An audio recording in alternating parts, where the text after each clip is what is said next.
otosunsia ede etuja many nanom natural council and na take a decision and to me match me a tram fear her I can't you are a path for omumie debi yanisa kra me sante na daroma na kwa bro ni me and I to me wapone kakra bia ma me aya me de nam o dia se na mam di break kakra na me che ho a me ko ya den me se debi o ne me preso o me fear 1 hour no ho enso ankosi hu anopa mi boy dentia me late I was a phone to where I nana bant my hine bafo so mankwatia and the attaining cano. Ningina yamra, not yenuanamo Europe, many a software kukudam and penifo kukudam, akon anomanim, a day a chopper, aqua command anonum, amanda nanomo asumu, and a bafo so mankwatia and a bant my hine, kumasi kokro, then so bant money penny, na or chest and anonum asum, na and penifo di yenuanamo Europe, and penifo nim, and no more echo. Mensia ede dibima ekoma eye nananom no na most reverend professor eye Emmanuel Asante kane no na ne sofopani oda John Wesley Methodist asafuna no o my Ghana Peace Council no na ne penim power da no nananom eso dibim ne mu no ogina eye oyire pefam mpanimfo nyina na mo ede ensemwe atudwa eso mo bo se eye efri na ekọ no sade ne bi nsi bio na nhihie bi a wosom ye bia no wo mo ebeye Mijina minianmo mede wo mobile nkankana na kontakese mijina na nemu da seda kese pa na de ma de fa na chia meso na ria ma bafo na to santimaura da mo se bebre se ye baye munana no ne yen na mo de moni ato ne de beto mo ni mu na mo agya bibia mu amnaka da mo se bebre ye hye mo bo se yen se o mo apo mo ho asem de asem se abeto ye nim dia yesu yebetu wo mo fopa nsemo a mo no mo kan ye ni nyina e wo musa ye asofo ko mo de bidie na me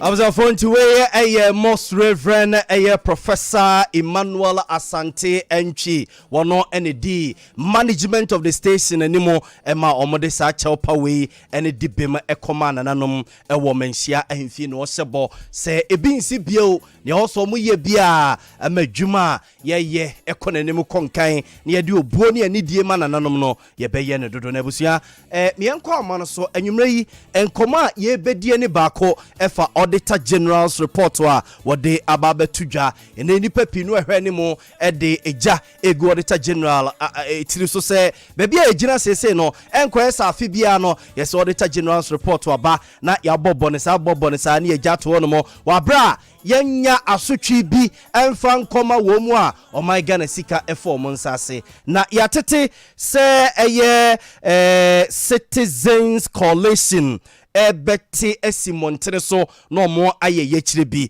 na ye kwa no so na ye ne opani a wono ene ye coordinator edima eye se adwumadi ne Abdul Karim Mohammed akwakudi eye enkomo ewo ahoma no so Abdul temenka ye mo adwo anwumre ya ni aminiya me yiri se mpom ye ya mi adom o de ate no na ye beda na yede radia se yate se Monday mo kwa pekete ewo Auditor General's department or office one cry adentia yo ofeni beda seni akonye ya odi amai se bencheche enye chira ya hihye se ye de beto kwamu ewo nyame ya adoma adwada eye ochinachi ye Citizens Coalition Bosumi July mo kutansami ya the Tron Cracker at the command Auditor General. Say you have obeying Emra Pons constitution here at the 2 mean asset. Yeah, Auditor General say say afibia ikapudwa abande tratu of higher budget no. Government agencies, department, ministries ni na ya mo musika so mu fani djuma fani mpudjuma ewo o man se de ya ebe konkan na sikadie yom di kodi djuma ewia enso mu bu nkonta omu nkonta na Auditor General na djuma ne so obekwa akohwehwe nkata a etai djumadi o madi achi se nokre sika no mo yusu no Sumpa FM yamfa bia nkofa ankoya kata hye amanfo bia nhwe omonko mo botom anase yenye bia na bia hira o kwan bi so a yentini entrase na fatimi na ema otoje me so onye sa adwuma na sai man ho kwan se so wo sa hwehwe mu no na so hu se obi afakwati kwan bi so asai sika o man sika yetimi ye bonika no ye say no the powers of surcharge and disallowance surcharge ne say wa bo man ka o kwan bi so na sika ne ye a enyinya so bia sa ka ne enyinya so bia nti ye bi sa sika ne ye de boka and disallowance ne say what the career of club by so na ye hwa isa say enyinya so bia ye de ye boka sa ka na gu eno ye ntwia ofani ka wase matwase na ye hwa if you do a comuna auditor general say by they on the afibia ni atro report ni aye ni account once me da come public accounts committee or parliament ye be di mo bobo ye fe bi mi atwa mani anwa ando na akosiwo ye be di mo bobo e do e bejo na nyina ye we fi ni ati akoda 2016 na ekua ye fe no saying Occupy Ghana at the Abayan Kotina Court from Supreme Court said auditor dinner and when you make that say charge and disallowance or say Neguma Intino Supreme Court in Muhu Aten, you Supreme Court says I am no credit. Auditor General who to me says a Cambia in national so boku and that you be so a book of phone Cambodia man say you shall not move here.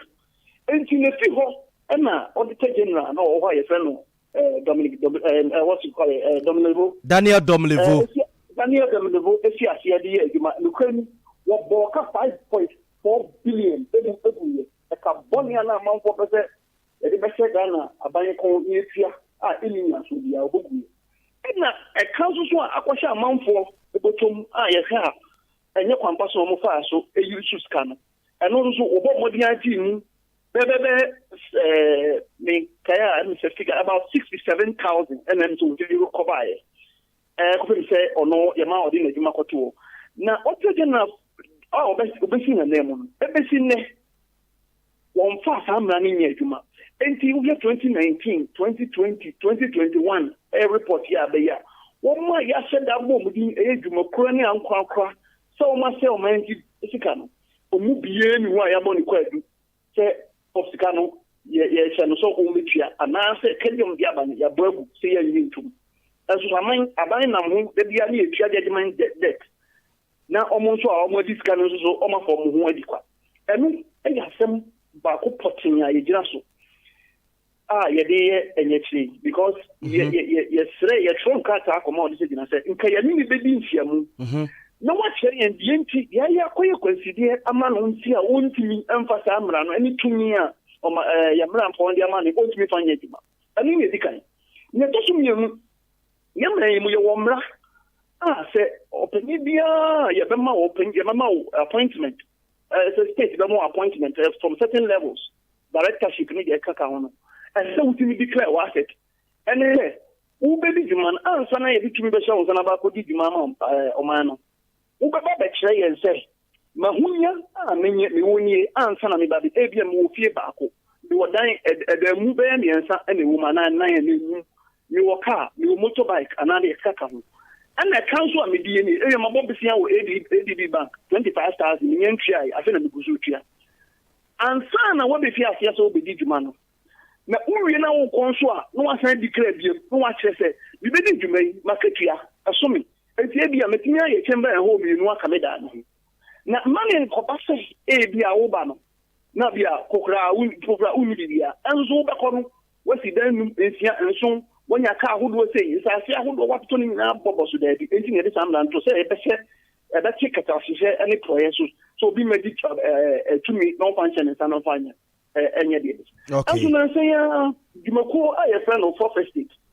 At the a friend is saying a right to information law so and the cosre auditor general say ni plan him 24 saying and the war bem omun declare you have more than 10,000 and you probably am people do any actually a omu declare on asset and so penny emi etire onye omohwe omu nyina ate ho eno omu de oman tumi ho resources te dia honya de dwumadi ye katwo ene se enyina enim ya de boni e ba e wiase nyina covid-19 ba e ye tufuto si ho Ghana Trust Fund ye kobo besia ebi nso be che sika bubu nyina ye ebesi ne yenye audit bia mehu kwankwa ye fa suye eye MP4 no edi hu abubu na finance minister call parliament and of course o sika no ye di we ma department we ye di ma we ma agency we na so besi ne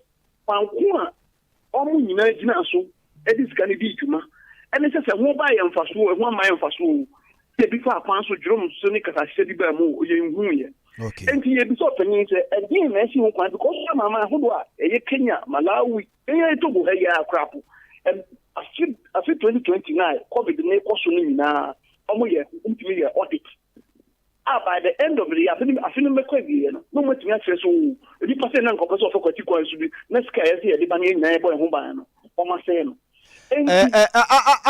Abdul Karim Openi Abdul Karim ebinum so fi say Auditor General's report afe na aba enti senka ebia yenya abotre kakra e dia ma papa no se bia the next line of action afe na report na ba enti ne wo se se charge no ne wan hwe sika bi su ye fa ne nsase ne ade de nyina no ebia na se ma na ebia be bosumi mienu a ye be hu se ebia otu sa na mo no na one safo na nya adwene se ebia ye ma ne time kakra afe na report na ba yo openyi medase eni yen crap crap de nya afidie crap nya 2021 de ya openyi bia betu bia na nanse crap ne ye kan wansen yesi de edi kan ba 2019 and 2020 no okay what the report na betu no won a obo din dwumakuo ni ankra no e de no de aye wo tesi kan yaji anase de betu wo se be obi kan abofo beka na se annual ritual ni actual report ni abeto sikase ani yanhu ye fe no omo to the din kase irregularity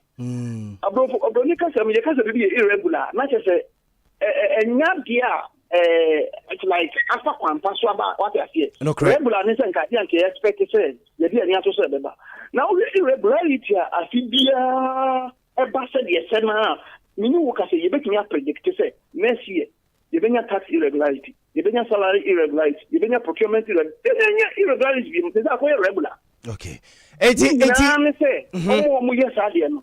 The Jao Mom from Woody, not young fat, or quite rank, so. Young years, Sika, ne, Carlos, somebody by a big boy, and so young moon, Elintia.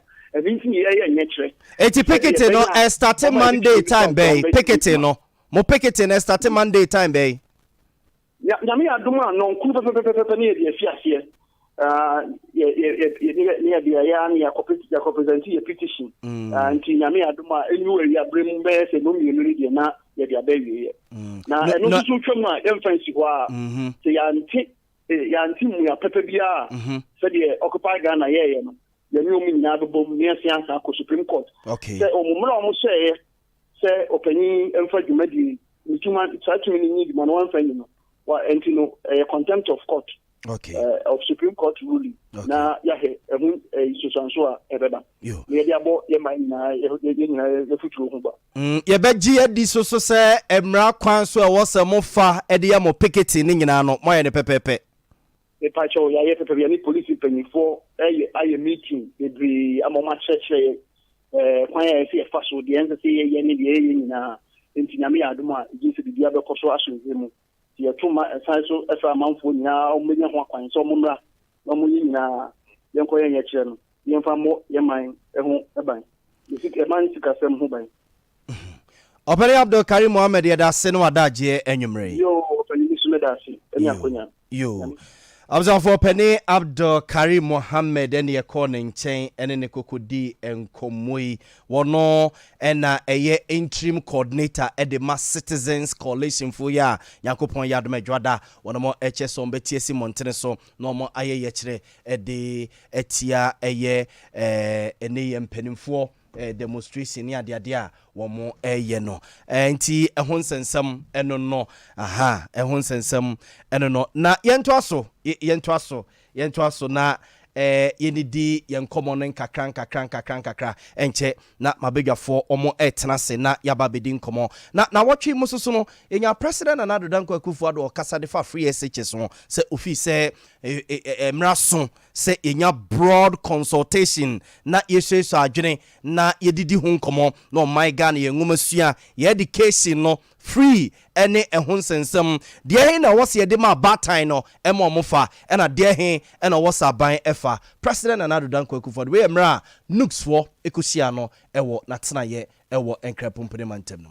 One of the things that people are calling for, some stage or another, the government has to organize itself to respond to it, is this whole, they talk about reviewing SHS. I think we should have a broader conversation about the incidence of education on our national development and therefore also on our budgetary and public sector contributions to national education. Well, so many of the issues that you have brought forward, even though there are single items, all feed into the broader conversation of how much money is the society prepared to devote to education in all its various ramifications, whether it's talking about the feeding of children, whether they're talking about allowances for nurses and for teachers, we're talking about the level of monies that are devoted to scholarships, public scholarships. All of this should form part and parcel of that discussion. Already we spend considerable amounts of money on education in budgetary terms. I think you're aware of it. Higher than virtually all the countries on the continent. But nevertheless, as you can see from your own recital, it's still, if you like, inadequate. Yeah, because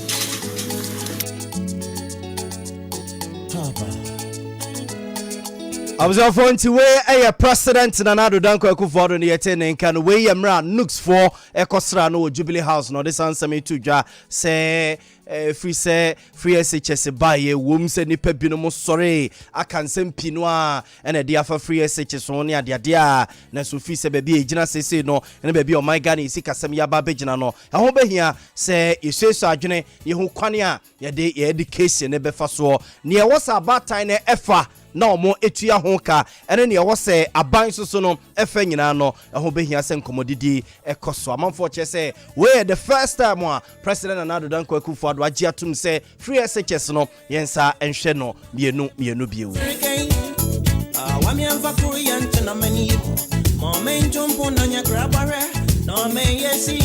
I was for ye guso na watchi soso no nkomo ba ko sorry ye edi free eye Kwame Nkrumah asuaponum Katanga ne kontifo no womo eniema womo eye no and I'm so Emma governing council omo Kwame Nkrumah asuaponum de nhihie pinu na aba ebi eye se efri na ekọ whole week ni ade womo ede womo nsa to so Emma JCR system kra ewo honum no womo se asade no mu twam tinton time fa so bia ni so se nkwada amaba school se mo ba besua de mo ba twese kan ne ma ye du baby kura no a awudie ne amanfo be prepare wo mu de na eya akwa hadwene na msoma enkomo ne ba bi kire so ano odin dodo empanimfo ye 2 hash ewo nkwada ne so ne ade a Dr. Norris Bequin na ehwe ene amansan edin komo ema eye Kwame Nkrumah asuapon no wodidi nkomo kakra edidi nkomo kakra echechirem nhyehyɛ a womo ede atoto honomo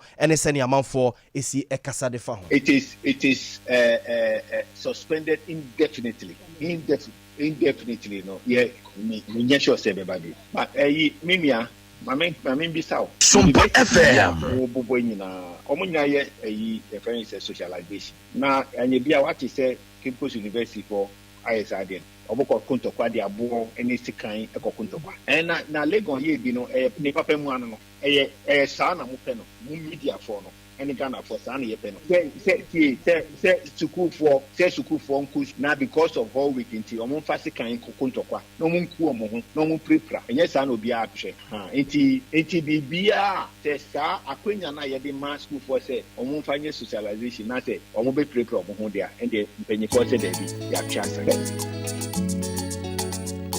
Also for way Dr. Norris Bequin, Daniel Norris Bequin on the Renia man said in come on, Emma Kwame Nkrumah upon and now watch it in Simonientia, a year university no governing council and in Penifo Kwakusi said Jina or much say answer a indefinite and kwala mama menom no papa nom de mabasuku samomra mesua de na momo mining chichire no ene ne mo twema kwabrani tumi motam connected to one motam no amubi na odi paint nom ne ade asra na nim nyina ade a yeso omo so omudi whole week ni ade a ehonsam ebenom so chese university de okwa eni kwan sa o pass through school no o say school no so no e pass through wo na ni nyina aka ho eja o se udi agro kakra o se uji wani kakra o se usua de kakra sa na bi no mo esusu no ni nyina no KNUST mpanimfo fi se dabi nkwala na de no mo ye no ya tra so kane no no mo fi se ya agro ba bi e ka kon de ya ye ni bresem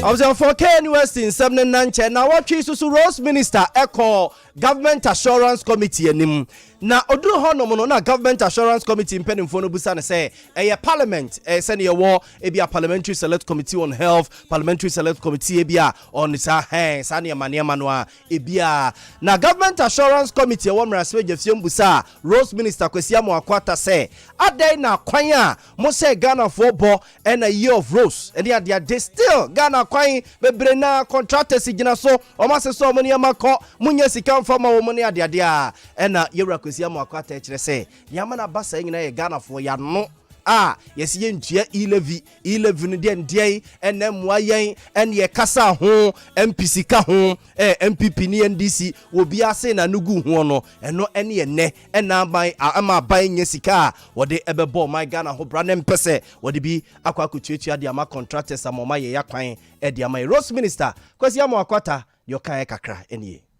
Honorable member, it's like you have even answered the question yourself, because you say everybody knows, all ministers say the same thing, and on the floor of parliament, and it's true. Your statement is true. I want to confirm your statement that we all know that we do not get all the releases as per the appropriation that we passed, and because we know the challenges, and it's not limited to any particular government, it's not limited to any particular ministry. So that as a singular problem facing our country has been there.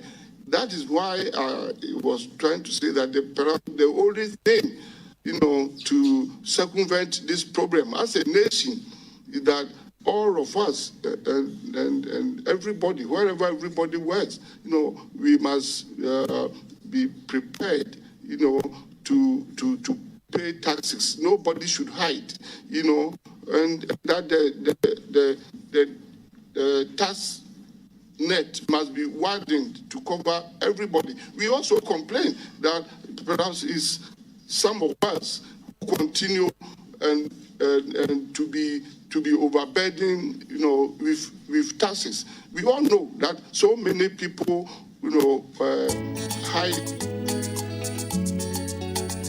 I was for way a Rose Minister Kwesi Amoakwata and the attending can we amra Government Assurance Committee a omra se gefie mu kopie wo manim anana ochechi nsemu se 11 no a ye kasa ho bebrebe ye ho dede bebrebe no ye ka ho bi na ma ban anya sika mfama contractors ne ade no I was for na kese no ya beto so ye fa this week no ene na watchi mu nsem no enkonkon ha na anwumre mabegwa for mo ka me ho ama me mind dwumadie ya dwendweno my konkron Ghana ho no ye na wo mo adi wa dwenche no nsusi obetimi de aba oko Facebook wa odo comment no and o questions no suggestions say to one more ye be kenkai ede ama eye Sompa 93.1 FM Sompa 93.1 FM and oko YouTube wa Sompa TV Ghana odo adwenche no nsusu no questions no to one more ye be didi ho nkomo na ya kenkai ede ama say be a text message and answer WhatsApp message na person de ba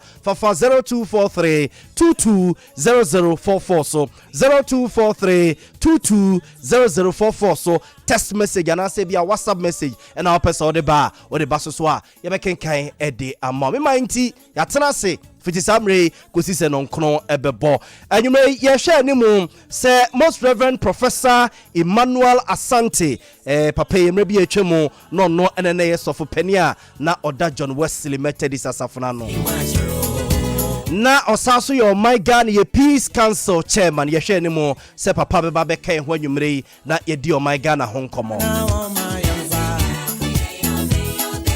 Saso so na ye hwe ne mo se mrase adwani owo mrase agefie ma de so mo manso nkwanta bato mpesua so honorable George Obentechi wono so ebeba be kan ho na ya dwendweno my konkron Ghana ho e memma nti dwumadie so Lawyer William Kusi a private legal practitioner owo Dominion Chambers ono de watena se kura de dada enche meko na makwa akoma na kwaba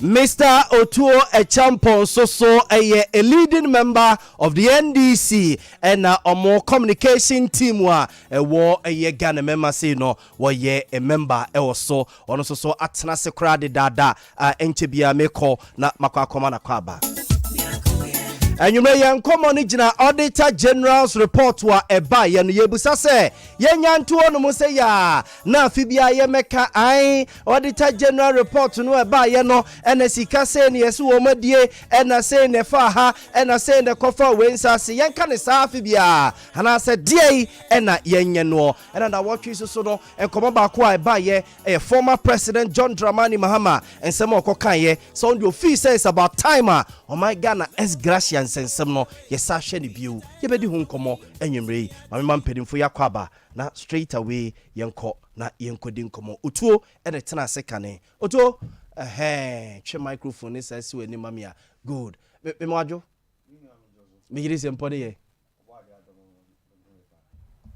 okay mama sa mo akwaba bio afi ni maso mic no me mwajo Libya Borga enu se mi teacher no we den come this you ya manui I no na ko ya ba de manui ya ko emika madam be mo akwaba minu amejoso na party ne mu boko National Democratic Congress mu ajo se national otwe mu na otwe ko we ne dey limited registration no e ba we no hwe performance and I say Jumadi ne di na ehun 7 so an report no e ba very impressive. Okay. Yanya domo massive. Yanya domo apa anti ya beda sentiment nyina se na aka say say the mamu ri ko ide obo de ya domo 2024 ne ba domo nyitwi emra to abanema NDC amanyoko no na ye mefo omayina sabi ye mfa koyanim. Okay. New pempen so Ghana for hwe. For Otuo Champon a leading member of NDC e was sentiment so mo communication team no so no odi mo ntintima ma me call lawyer ho na lawyer William Kusi ma me mana kwaba lawyer de oyeja oye sofo lawyer kwaba me yiri sempone ye Yesu hwe me pa ye de rade ase enia mate sei say ote say your politicians ebeye se bia ye judiciary no ne mankoyi na politicians be ti wo ma no titru and former president John Dramani Mahama de na no bekwa kosi judiciary no ho nempo wabo chief justice din say be bia ene mekika kono onye the right person to lead this bia sense ache bi beba aba we di akwa aba na mema wo de but yo me das me chiatie fo nyina so atie fo je so yo am say comments are former president here the ukase me summarize they are unfortunate comments. Yes, they very unfortunate and immature way of dealing with the issue. Exactly, because who are the president that and that is where my beef is. He has been a former president. He appointed people to the Supreme Court based on Emrana Yashishena. And I'm sure in appointing members of the judiciary to the Supreme Court, factors now I'm consider in appointing under MPP and no have no appointee. In fact, he was also privileged to appear before the court a winning case. Case law school be a friend no second Ria Koto.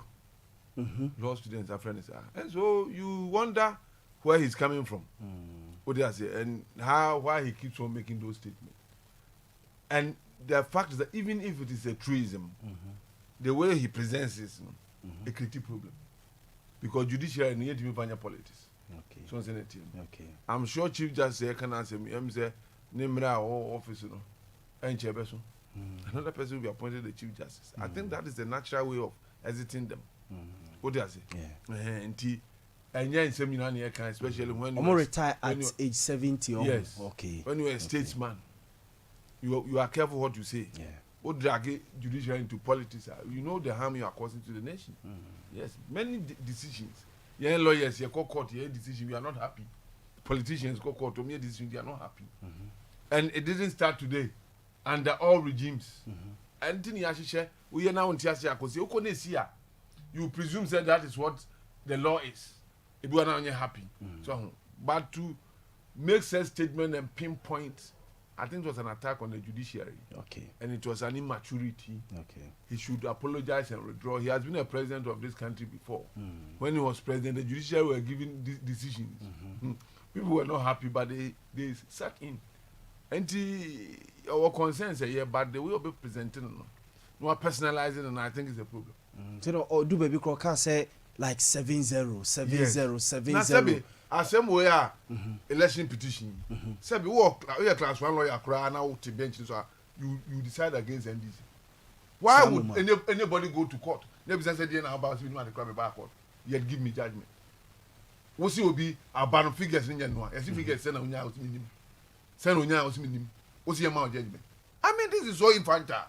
And when I heard them continuously making comments on that, I wonder the responsibility of a lawyer who goes to court is to present evidence. The judge there is supposed to be ignorant of whatever happened. They would not even cover external information from a judge case. Even if he knows it. He has to determine the matter based on the information you provide.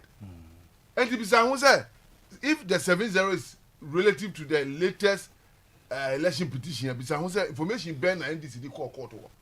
Because it was live, and we all know what happened. The judge who crucified NDC was a former cadre who asked all the questions. So, who can say and that is what exposed them to suggest to say Obi Yatuaba figures are correct. Then the presumption is that unim figure the pakronya and tell the figures no. Who can say anything about it? The fact that there was errors in the declaration on correcting I just have how can you play on the minds of Ghanaians in that manner? And seriously speaking, I'm not sure everybody is happy with the judiciary. Okay. But the comment the president, somebody who has been a president before made, was very childish. And it was unexpected of him. Because this same, you are a beneficiary of this same judiciary. And if you go deep into it, we talk about political appointments. If he's talking about that, I agree with him. They be officer and you say government in power and appointed. Those fine, you get the point. These are issues, but don't personalize it. Don't say Papa we they knew what's on the wall because the president no be officer who knew what's on the wall. There were several issues and people had disagreed. But I'm sure that those who say better radio should be a say and you'll be a position can see for instance a state who's supposed to be a state person. So it is in that context. Now the comment was unfair. Okay. And remember, we have not started this political season. Active campaign. No. When we say somebody is a statesman, it means that the state is paying him, treating him as a special person. And so that person, until he mounts the political stage, should be careful. Because after all, who did he state the more than idiot? Who number state the man war? We because I know we see NDC lawyers, and I know no more dinko. Montebia occasion no. And they should have made it private. So that would have been okay. if because they are party people, no machine. Yes. Anytime you are giving a statement in a forum, a bit about, you have to be careful. What does it? Say young question them that is different. Okay. Because me can say tape will be bad. Say Marco say uko punch say I'm not sure that was meant for public consumption. A leaked information. Where they allow it to be publicized and all that. Okay. And that is why I have my problem with. So what can say ridiculous judiciary now? And in the last resort, when there are disagreements, and when you maybe a parliament for say Supreme Court I was asking somebody who was debating, I was telling him, and should we allow parliament to draw spears and kill themselves when they are disagreeing on an issue? And somebody runs to court for interpretation and the court looks at it and say this is how it should be. Say and yes, sanity. Or say my parliament here don't pay. It can be. And the judiciary role playing a very important.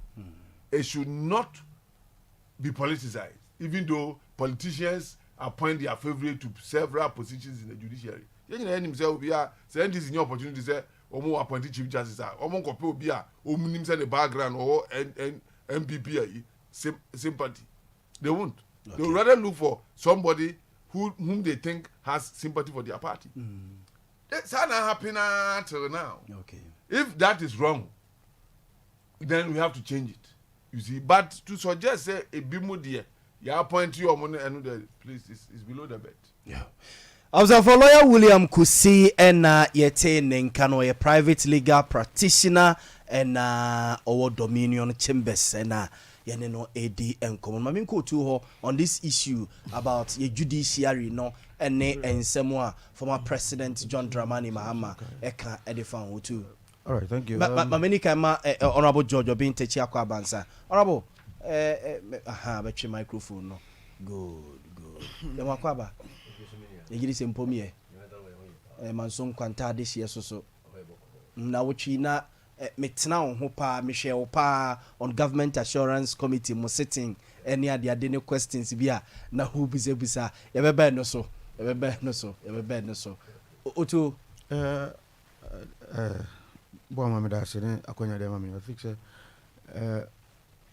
uma ba konya na mantimi anche ne pa bi na wasa me che o mo sabi de pa bi mo futu ni mo nkwan hana ma ye mu bi etumi betena radio so kasa ama de to aso mo Honorable Johnny Osekofi, former Deputy Chief of Staff of the SWAL NDC government, one, and I think for now they can be able to work. Okay.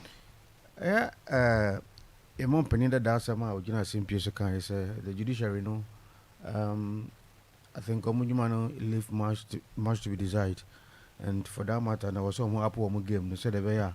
A democracy and as a cabin can be a mamona. You know, I jatum say, I don't know a day about man homebra, so far as governance is concerned, a bit maybe pay, and moreover, a bit enrolled investor confidence. If say, Omabiano, Ukra Scatry, even now the coco, or my name could do Jumana Sojana, or more attend moon, and I said, almost see the assembly or more court some.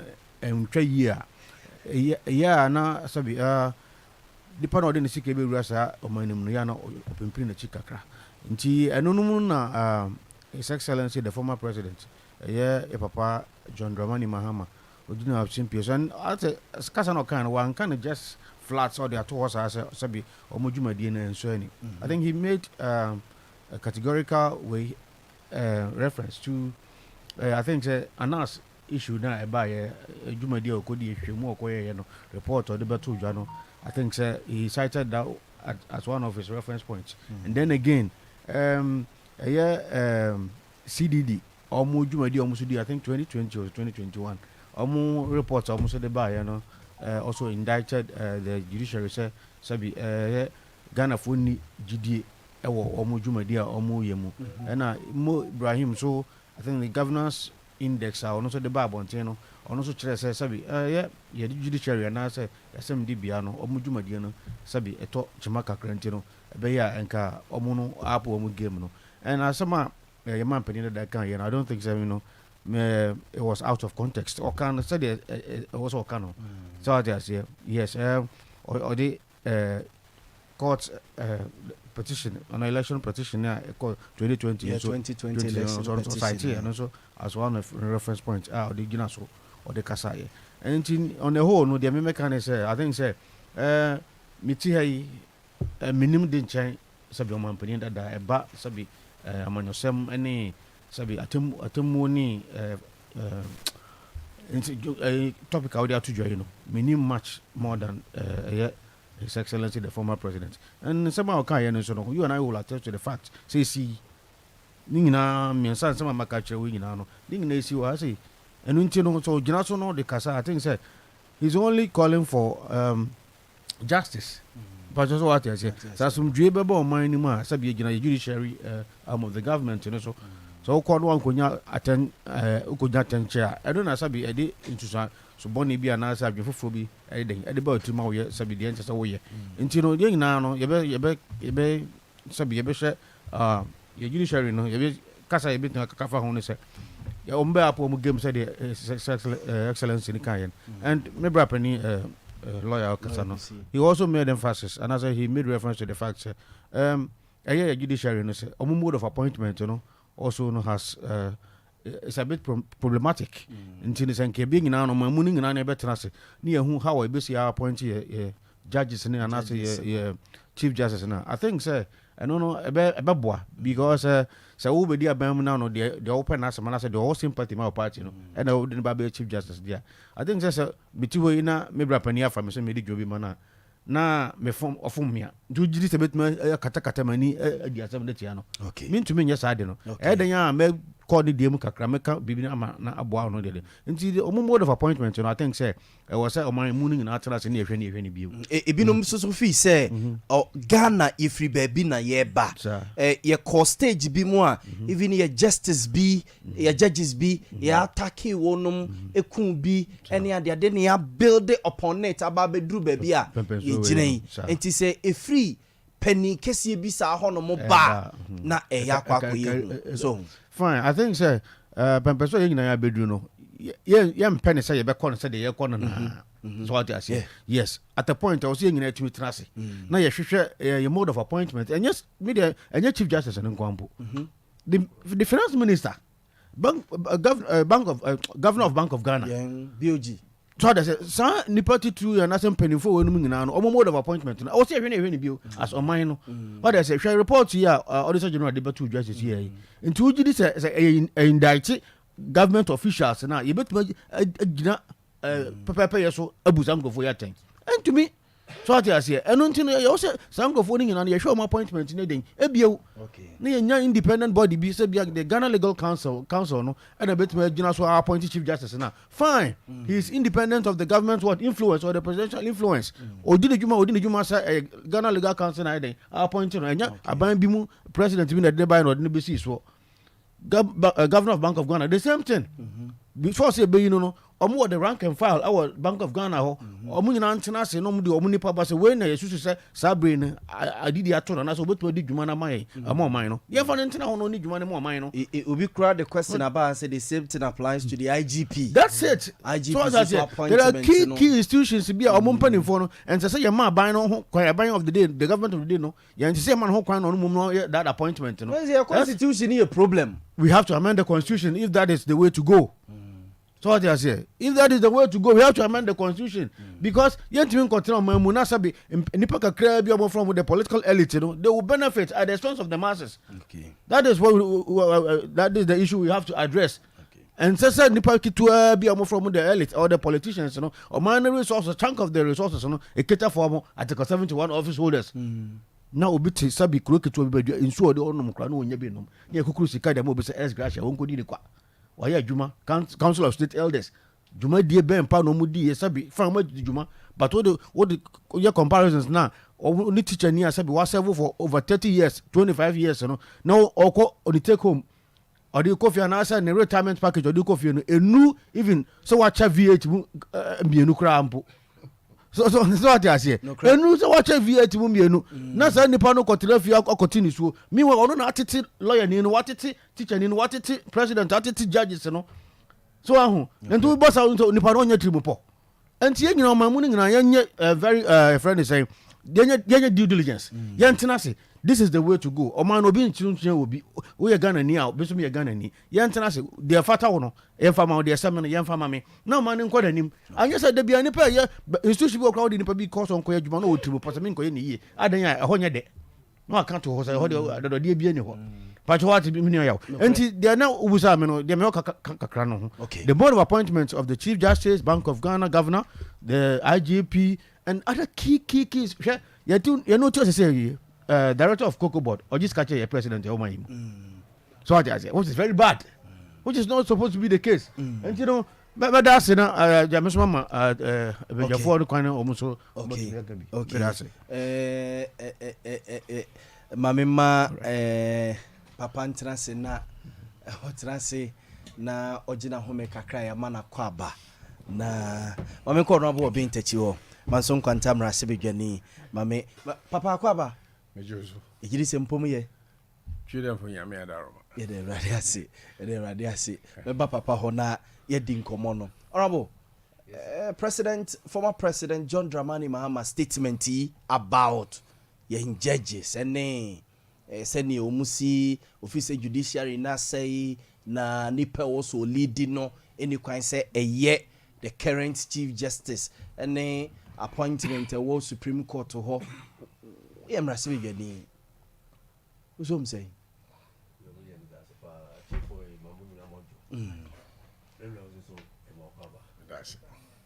chia Mazo Kwanta constituents mema hini na bikusi Ghana fo nyina ne empanyimfo mo maimu omo mutie yen imamu nyina majo minia ya me bisa question bi ebra asas me be say oman yi no hwan na ogitum se oman ye ne dia ye mampanyini ogitum se country no oyi una si nyina ogitum se ownership no ye kan ho bi dia kan we bi ho ma ye kan e be dwuru mi no because before we make this statement so onim say oman no oye una own oman no as an individual ina say hu say ye ne oman ye dia e be chiro direction ya o kasafa e be chiro kwan for so ye ne bi na e ya kame say Ghana man ye timu no ye nyintum say oman e ye dia as obi adi bi na ye hwesu bi ma na de bi si bi obi amfa ho to be kan de ope ye pese ma kan de kasa se mi bi na Mr. Free before independence nam de be seen as we so on say ansana be independence no na banyimfo ka se obi ko broni adwumam na se odi be fie a ye boni se okoso ya de otima fa broni adi be fie ke se hu se broni enko na ye so enko nti o mana na broni di so no ye hu se broni na nyina di bi na wo ye na ye so se de tie ba bi nti no se broni bi na akomo bi na se ogo fa bi be fie a wa ya de obo broni kro no nti ne nya kro no broni de no wa fa nti bla ne pin business ne ta de e ka asem se broni gi mosquito allowance oji allowance we oji we ne de ye asem ka se yi sika na broni di to ko na fa be fie a e fie se wa ya de ti de broni nko ti ya se broni adwuma broni ma di o ko na bo uwom abi be fie a wa ya de ne nim se da chi bi o ma no be ye dia and after independence no ene ma ne broni ye na ne se nye no ene se ye ka bie no ye ne atu be ka se nye onya ho sisi a roka notum ti broni ko ye na nye be wie no all these allowances hwan gracia ne ade ka nyina no obia ka notum emma sa allowance nyina edaso ho ye gi mosquito allowance ye gi clothing allowance ye gi travel bibi bia ye gi broni na sa ade ana broni gi sa allowances no oji the clothing allowance me kan me nipa wuya na me ma me sape oji the clothing allowance oji mosquito allowance waje ne cook na dade aden no mo gi allowances no ofin ni kumba na ha ho mosquito ni ho on kan ma ne nyare etos me ne ho no o hye atade ma oduru ya wodi na ni woda na otimu no o feel comfortable wa ba betra wi ayiso onye comfortable do bi ba ha se no o mo hu se o take extra risk. And to motivate a person say, Omra metra hani juma soma na bano. Ya di we no motivating sebe ya obe take his risk no because oba or the name kwa beto. And this all kasa was in na so one film ya ɛyɛ biribi a ɛde ma to kill you. Yɛma saa allowance say money to kill. That's how I interpret it. Because Obano, person of this kind of proud dia and your baby says cano. Now what baby kumu ho aye man to take risk. I used to be for a be a ball, maybe for no man 14 years. A ball, a footballer. Or proud to get ya. Old mobile be near one panier. I'm a peno, a wookojo on tipping be a kojabo. Or you know, Kupana was say one tiasi. A real one who as well. Yet the man to kill because life very short. Tis some only at the moment for a purpose. Okay. By any other way, your friends say you're normal, you're ordinary, and there's how to man. And this happened. Yeah, it should be an ABC was into money yet, send command yet after independence because they be. And no more height to that. Yet, and don't know we that in New City, no mosquito ones. And got no cook allowance, no cook, no garden boy, no this. Because I got about 25 I don't know man or not one or the video. And the Gadama say, a man no Okodomano. And the social fees is nearby with my company, mean by that. And I come to all bow by Canada. Now, but do we dear because we give it to kill. And I used to say in quotes, no idiot, you make money. And you sacrifice and you're risk taking. Yes, I did. To so big of born as you want Panny Biama, the could you have to could just walk Bokum no dear, who the same baby. Say, if you say your mind, then you implement him. And to back Sassamo case, may Lincoln to say, your money, dear. When appointed judicial, you know, 1 point TV. Almost say, see, no, 1 point TV. Or my president. 2 months on open or you just want you. So you should if you how you 1 appointee. It doesn't mean what if some more and a braya petition because so one of Saturday president. You didn't want dinner a papa. Say nobody mock child and 7 and your papa. Also, when did I can see there was a moment more dear papa. Uno dear your papa. She's over you about over you and the constitutional or Shas and Casse. Constitution that DPNDC better than NDC, you know. It was made for the purpose of say you did. Once the baby daddy, you know, when you're quite, I am comfortable to govern because woman him say, Obeshan Kofu could be free, be a more bar, Omanim General Cano, a baboon so, tis one young man and see 2 on the conditioner, and what tis any, you who say, Constitution and a cobo, big media, and then my identity in Musi Sabri, MPP and this one you, and King can was them. Ubanas about either than in not or two. And as people do own the country, that's what I say, country who's a Diana. Say dear, Naka Dibi course and Yankan, Cassette, Yampe. A toss me, or can be as I can call for say, Obajakunana, Opa Kumefa Swaya, Obanya, and that time. Then you say, was self the according to Yaban, or second call for more who say, usually yet to brush on in Saka Womwa, in your so or the Canada, or Saki, in that has a car, judicially say, judicially say, yeah, super woman is here, yet Yadika prepare man say.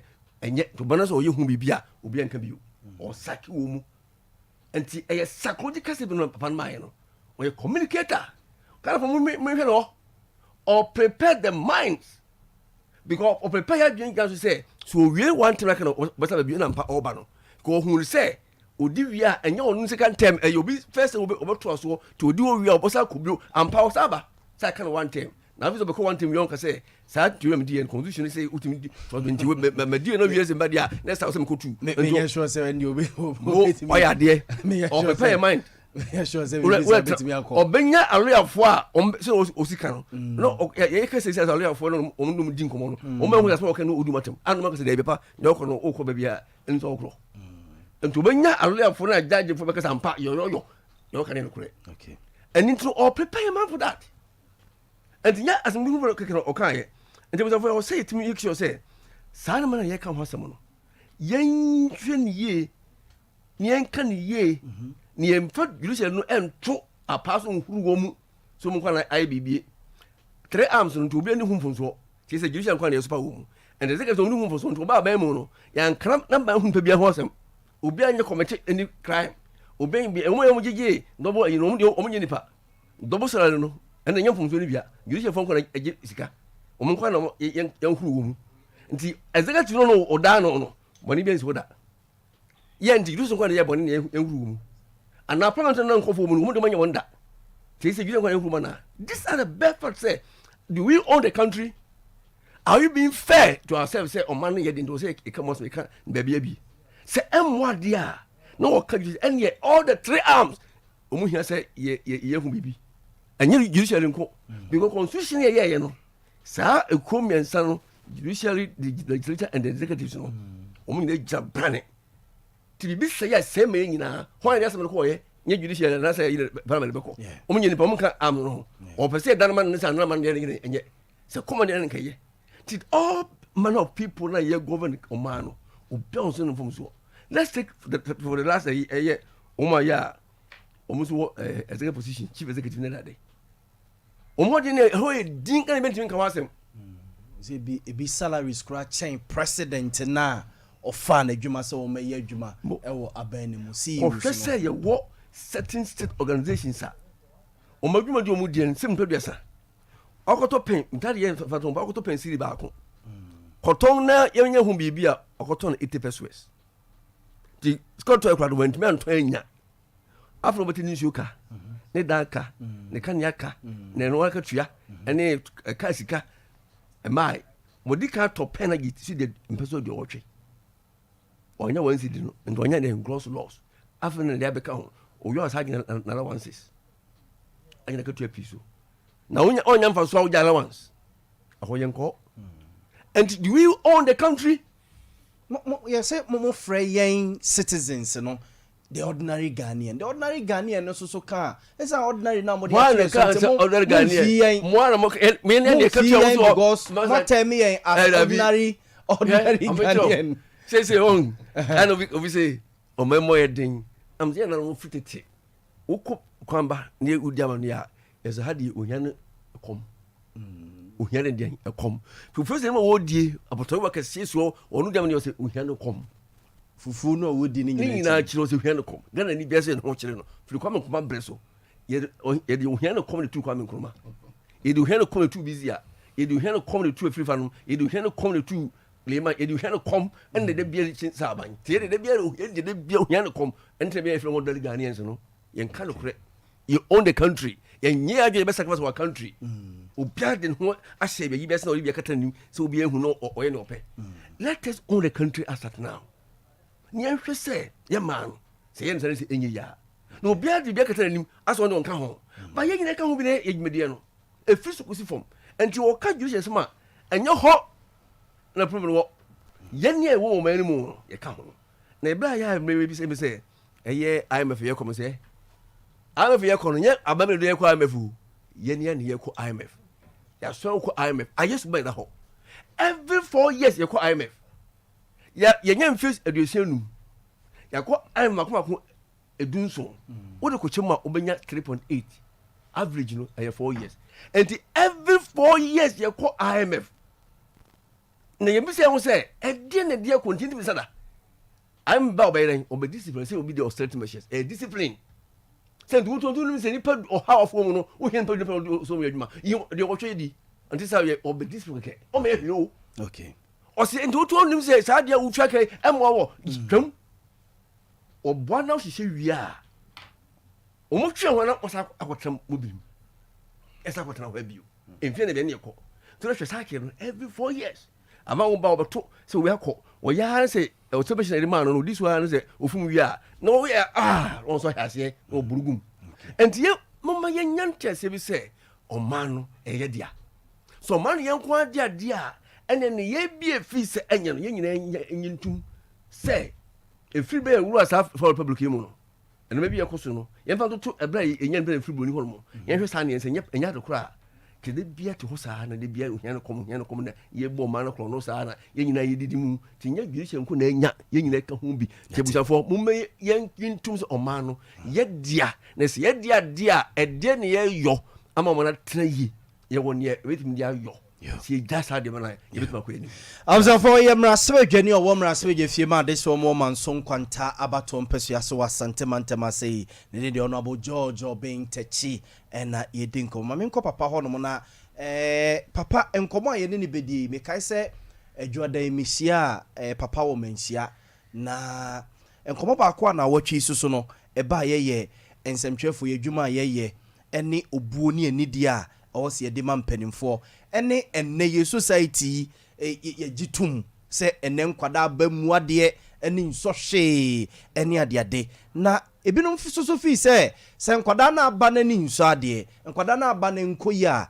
kwan bi so no so bo ne bi yemfa mo mpanimfo a omo beto wo mu se mpanimfo no so tenetene wo mu ya ka bi omo nyini de beye ebia empanim papa ti ma me nko papa ho na yen hye sa nkomo wi ase papa me mam sa mo adwo me gidi se mpom ye twede apon ya me adaro ye de rade ase ye hwe obuo ene anidie ma me hye ase mfamfiri yen semtwefo ye se o semtwe ni ye bibi na se bia wotia ne kakra bi ye se press freedom ene ye tietia so press freedom ene ye tietia so papa ensemtwefo ye beto nananom ye beto mpanimfo ye dwuma ye ne sai na wo se esi ekopa yo me da si bebre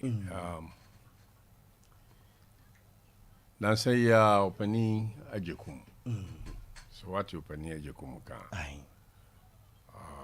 oya academy member fellow of Ghana Academy of Arts and Sciences na say yo a member me a member who Emma paper B it's an inaugural lecture an inaugural lecture no mine no kasafa kasafi and the kasapapa I say so we know to hey meet me catch your set tenase e be yatim didi and a meet me catch your sem patch out tenase and yatim didi e kwanya wo faso a wo kasa say you come media ho asemo sebe media for mo dwumadidi ewoy can be mamin can be amamu ayafai if you say mosimo ye any aso agitum sa you are the fourth estate say oman bi wo hono say media nimu ya ka nipa na kasa boa asha oman nya oman papa ze ko ekoso Russia ne Ukraine Russia for do don't know what you they don't know what is happening. So for cry you can be. If you say ye makwan me yen yisa na man nkyere yen ka ho asem. O man otisa na ye man papa. And the media will be your. Na mo will be your no so no. I will say media na hwe ne kasa aso ye. Ye can freedom me right. Yes. And dear friends say right no. Any responsibility in them. So what I say. Sir President Eba. Nese motoke di dinachi. Ye shame main bike one more. Nye na ho fe. Nye ni sike bia wo inti na me yesa. Ye bike one amano. Amwotimi edi adwuma ye di ayeden. Ashenensa mresem pepepe. So right, that's right. You know, it goes with responsibility. Okay. Necessary. Okay. Media for mojuma dia modi no. Responsibility eka ho bi. So ano asemo a wo ka no. Wo kyerɛkyerɛ. Wo bue nipa adwene mu, wo my information. The watch you know mo ka ho asem no ni nyina mo yes a na ma ni nyina de aboa oban no nanso mo kasa se de obesi a wo be kasa so no ehia isan se wa de papa no a wo ye no wo kasa se nye kasa papa wo papa ni nyina betimi asei tina me ka cho se betimi ka cho se tenase na betimi ka cho mpa cho tenase enya de kro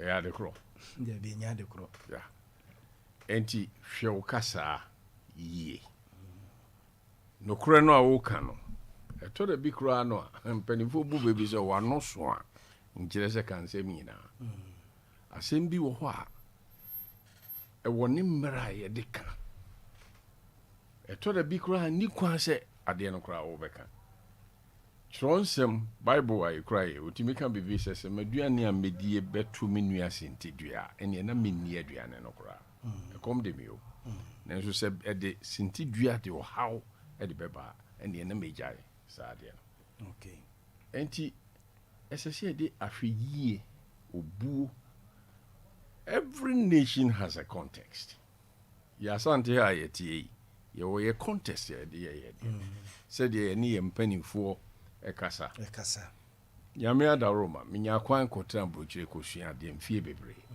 na my first year in London shock so minya ye no bakoni ye take classroom na professor echra de na bayo bi odi be se mfie dunkron amma left hand so say the left hand o ye ni say hey o si ye so anya shock now after professor by the first name Jimmy obisa na sem professor na yi da no we da no no wa ampe o se stupid me yem baya na wadi mfie dunko o se stupid hey me yem if you say baby am ye tete me no yes it's a culture shock but professor no so na nye ha no o sere why because womo so siase na nka womo de ente se ba womo beduru ba bi asa ne ma no omumubio en ha womo nti obi abetimi ayesa de no se me ko ho ba na mso girl bi kura timi yesa nti mi so ma ba me yesa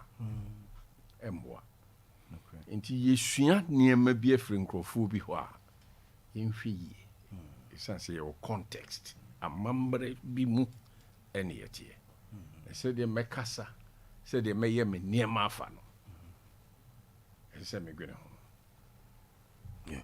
Observe for most Reverend Professor Emmanuel Asante Kanes of Upenia na oda Methodist Asafuano Peace Council Ghana na ona ne yetitire ni dano na yene ne edin komoi. Papa binum susu fi se obuo eni enidi ayede ma mpanimfo ase gradually menka ne se ekofom akra ne atofom kra ne sa ebinum susu fi se church no o se blame church no so kakra eno so fe obi bi e friend say in sociology a friend socialization sebe so awu nipa no da ho wano o se o weni waso no nye no ne man ye nipa ni awode hye mu no ne man ye nipa and your friend socialization said ye isititi nipa efa no and man basa na ye ka socialization ye ntetie ai man nipa be nipa no awofo ka ho suku aye koka ho media for muka ho so te ase asori enso ka ho these are the primary agents of socialization. Enti nya asori nko ana wo betra ha na wo akasa asori difo meji tum sa se bia esese me ye ni bre wo ye nkyerkyere na me ye me de no a esese so ye wo de ese awofo so eye wo mo de kane no ana eti Ghana ha no utimi chi obi ba yes ufi pamni wo ya de nya twa no to ukofie wo de na kone maame ho maame no kura beda wase obesa so kura tian kwala no na netuku kura ye se ntian kwala me ko boba sisi ya wo de me beko baby so ye ni ebuye ye frɛ no sen eni bie na woni su bie bebrebe a wo ma ponche achi eni ye ma ponche achi no enti ne ha ye no nyina no esese me osofo asori wo oti konso ya nima mpanimfo e wo mrahye badwam ene niema nyina yesu wo muso yi nyina ye ka ho bi yesua na nse ya parliament ye ko ye bibia na ese wo mo bo atwede asema na mekan se ni pe hwe wo krofo ye ko hye mra ma ye no wo m ni twa yi nke mu wo tutwede de ben ene ye de kire ye ho enti me ka ho wo so ka ho na wo se ye sori waka esanse ye ntimi ntina ho masa de enkoso sa se koso sa o man no but say you can development. Unfortunately for us, development are quite material things. Akwanyi, adansi, anyway. But there is something called moral development, values. Tete niema edi sheye mu no de ne ye said amamre kura ye dynamic ye ko ye nim kura no a esese ye tase ne bisa se ye kire ye sen well enne akoda hia wo na wo kura ne makura a mama ga se mbejo sofo bi etsi kageti a kura ne bag obi hia na papa sofo one don't know cause who said negana no te no wakwa na ko gine bag no papa so fo wuro musa afi who dia kwa na fa wafa bag no ko we no papa so fo wode ko what you say akane so nanka enye den entisa menka say I'm not being romantic here menka say tete niema no mu yi nyina no na ye menu apani no kasa no o kan bibi uko a o se hia ne nkwankom ye a na ye ebo amane ya sa na ebo no hia ne nkwankom ye a eni ku ye na nsu fufu esi na nimu kusie a ye dia bo ayi esi na nimu wo bedie no enye nkwankola yes prekese ne hu ne manyina wo mo nso se wo hia ne nkwankom twime kwasi hu nyina and ye nka se everything in the past no na ye but mummy mfania eye no na se ye kura ho kura eneya ye dia ye adwuma se akane sei akora kura mmisa asem o ko bisa asem se kwano tum kwano pasem ene hu se emboyen but akora timi bisa asem so a ye mane hunu se de si eye den bisa asem tete no kura na ye ka se kora hohoro ne se ya woni mpanimfo den edidi okay wa se dia de city nti se obetra ha wonum asem a wo ka no hwe ye kasa yi fa da bia me kasa media for mo se no because mo ne mo ka no na nipa dia je ma me fo ai papa fo yes sir na hwe ye kasa ndabi enso dem aja momo aka no na ye fa ke ka no enanom ne aja no enti ye nhwe yie asem bi wo ho a ye fa ya no kura enka amenka asem bi na meswa na me yompa ne ni that time na yompa ne na ye bo ye bokete me bo pentema unma pentema kete gwinkwenen bi a pentema krik you know ana otumfo ajma prempe otoso mi no okay me papa friend to so he ya me ma me free adwura okay no otumfo ba adwura ya ka che wo school ya se e bekọ akob hia no ye dikete bekọ akohia no tim ko fie na mko bo me na na amane se sante hine ba ye se be o se kama no tum ho na mse ben kama no tum ye se ye wo ba na ka che o se ja muso no wo bo no aden utum fo ntwan so ukwa dwa obetwa afram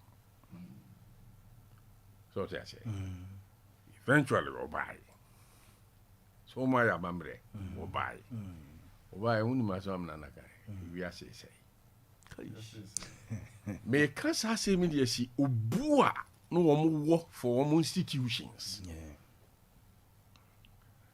kanero ka kumase man asemo mo tumfo din wotimi aboba fo din antuma o ka sante man a o mo otumfo din otimbo na mampo yin din ono de he was ya shield them ko social media so na conference bia e ko so na ne papa mu no emwaye obi buo na no obi oye yen head of state and why head of state da no en kase de ne ya adwen wo bibia obeka ho nanso wo ka no na semo asem bi ho ani ka no edin timpani for si dua bata de be ho ni twa eden twana twana ntina nananum ka say do be o se sebio sebi mpreduasa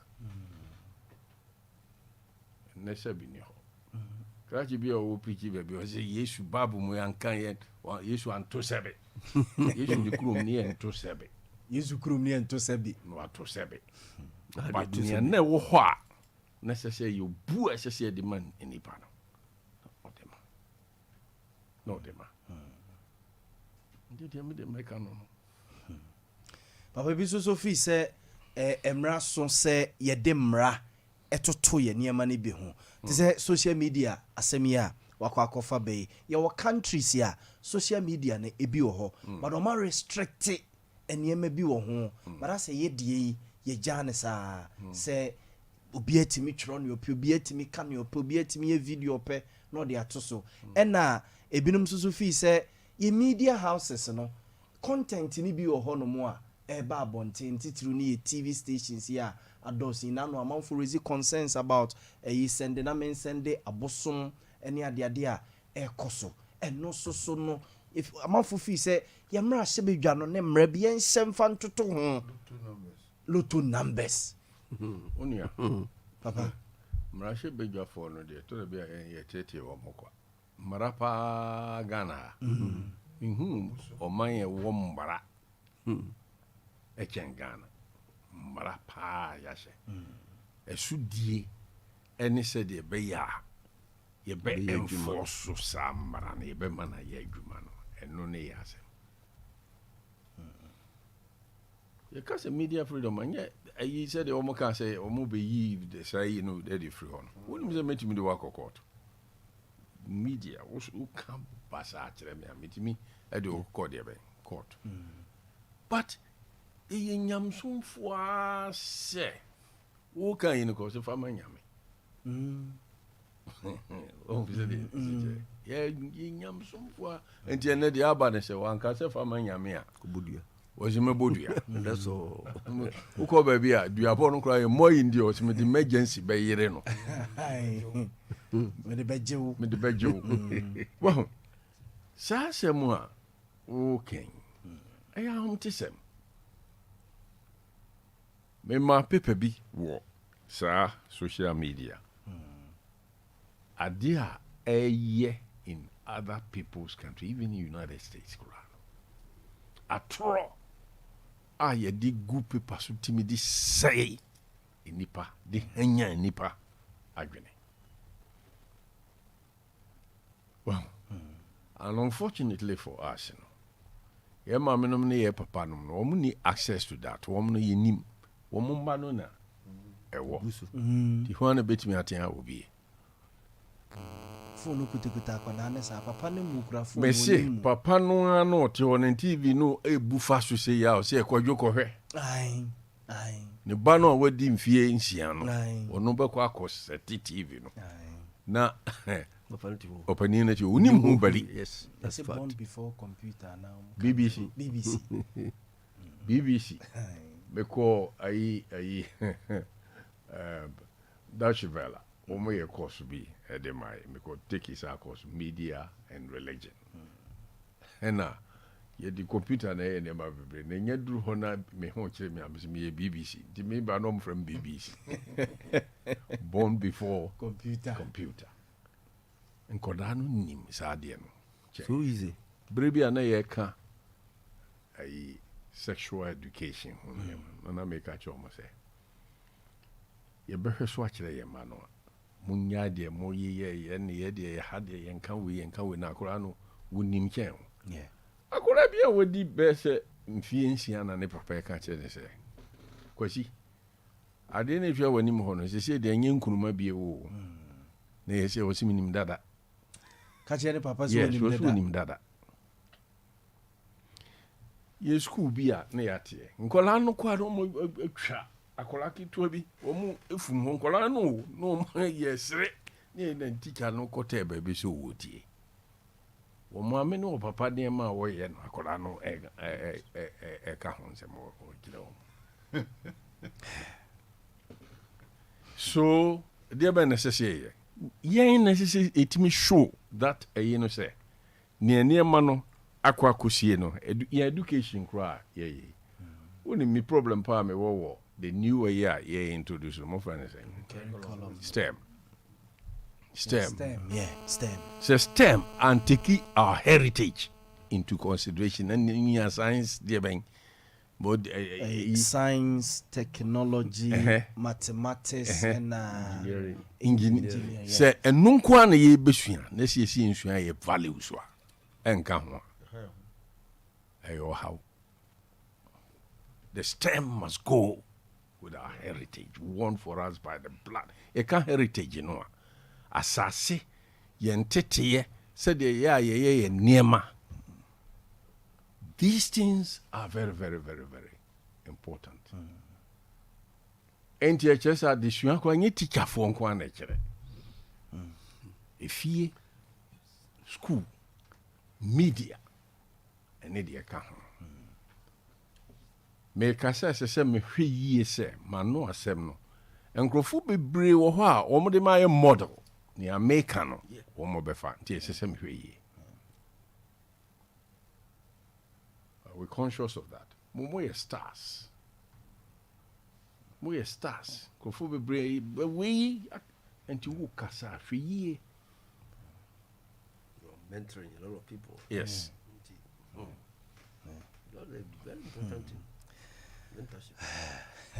Observe ye din komo e de fa ye su ni e ban ene se ni si but papa amanfo so about time se ye ni adaje akwale obetu ya ni school fees obet ene nkwaran kete no kura school fees nya asem ketwa mpanimfo ne de ende se eye university si eye bankwala keji ne nazire na omode omukoko no enya asem ketwa ntia se about time no ene enani eja no adwene nyina kose me sori akọ adwuma e bi akwala no kura no wo sori a osika da ha akọ school about time se ye ni adaje minim tamo e wo no honorable o kasa no nam hu se ni kon kan kakra wana ka cho se titi ni ntwe school fees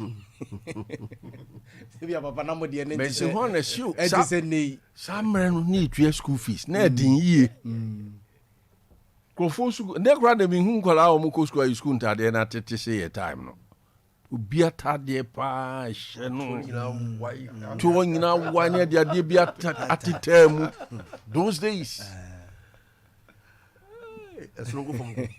esronko efomnko pabo akra ni yenhye bi nsu atoyi efom ayeye no yenamusa the very first time Kambu ba na me kunya bi here na nya agoro wo me pesa de kra nche wo de koso ba wo ba ya no abeho na wo de blanco dia fa say de be kama wo when ka cho se kane no de na ye that so this whole issue ya ma values no make ho asem no no hwe obi be ka kire me brebi pani bi se sofo ka mofra tru se mo ye na yes nkola nkete no kra no wo mko boarding school a tie ni yi o na nke atiti onyamsum ni ade nam se wo pe fa ho de ai wo mpe bre kotwa kwada because ma me no kokwa so usu ni adaje tu koto no de amobi na obi hwe responsibility say ye pon ni ekofie kodi mamia pesie no ne bi ni hosa wow na saade no so ayeye no eni kwanse e ka ho asem keke o esese ye hu se eseye emboyen nkoda no wo mo woska no wa toto niam bebra akora no ba fi a otifie no wo hwe TV se programs a wo hwe no set sen control bi eni hwa obi di eye se ye koso ye ne saade a ani minua ebrebe beba ebe de amai pa I said it somewhere say ebrebe beba nyu bi na beka cho so wo de car corner say red light so a twem because we gina ho ebe twem Africa no ya be fa oka your areas bi okra ene wona mu krom hana ebia to say be a bear 8:39 ho. Yes. At the end so red that usuru say ubejina nti. You are forced to say yes. Ubechema ko go jina ho some few seconds usuru say ye be attack. The types of almost we be attack you. Young Gokrati said me ye no mu you.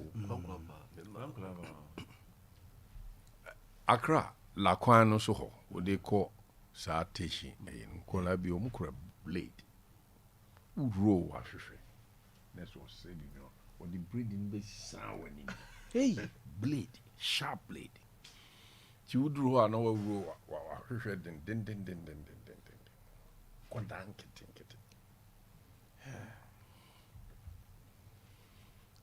Enti o man be na ye chekire no. What is development? Asema me person mbisa. Nkoso ne de. Si adan. Ya to talk cars ya titimu eno ne nkoso. The moral dimension so.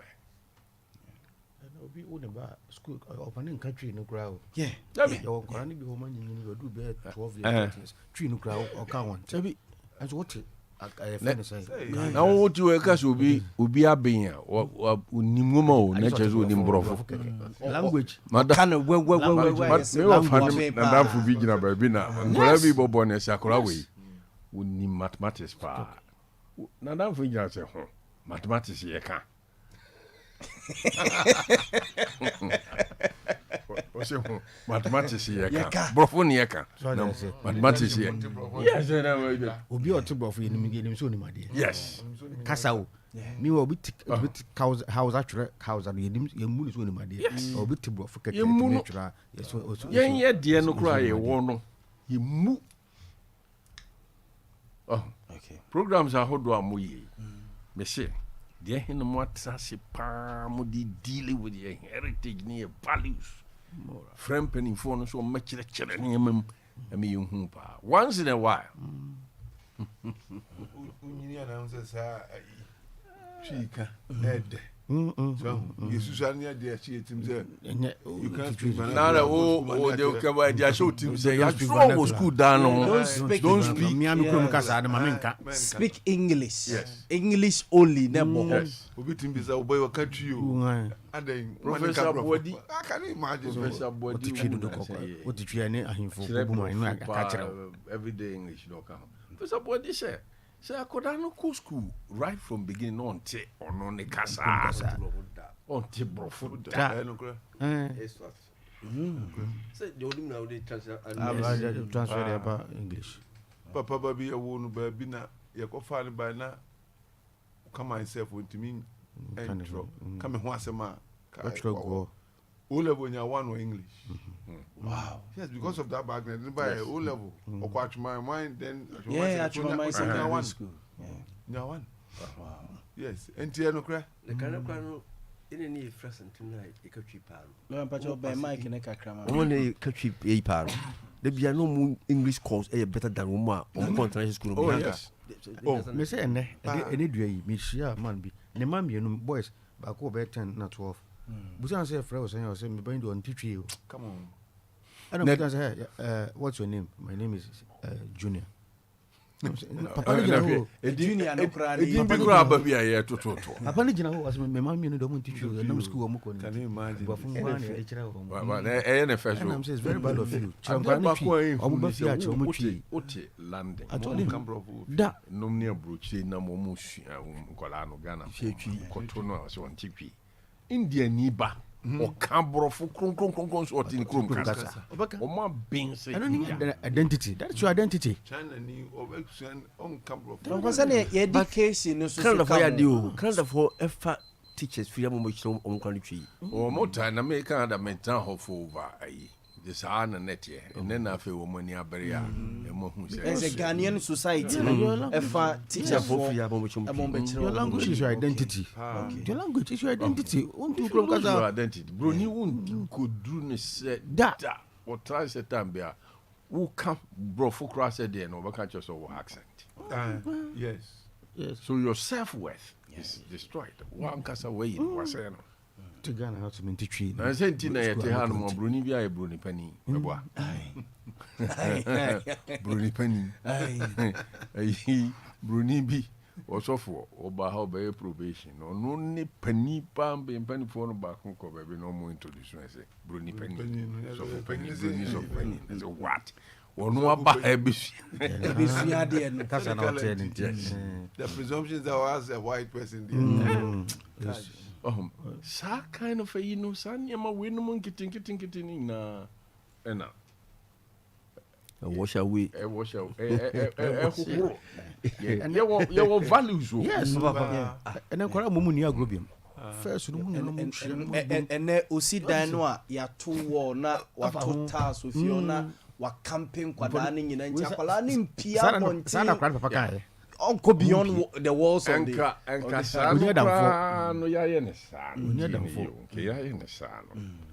you create a community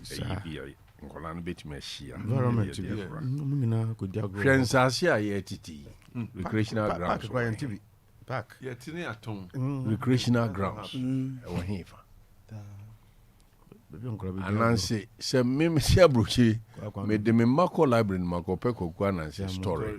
So, Monkai. What you say? Na ye ko camp me Mako ka Ghana Nancy sem dia trouble for no money a break. What one and so much over that? Sanity. That's one and system. A motivation. Kind of story. Trewa. Do baby. So when a penny crash, Yana penny casa. Yes, so yeah. Oh, yeah, you will be a friend of woman, yes, and if he answer. Oh, Sisi ye ni ko enwoma ne de no enwoma ne de no nko an efie de na ewo station bi na omoye evaluation bi no na moye no say masa omoye omo so de wo no present wo yin na efie nyansa no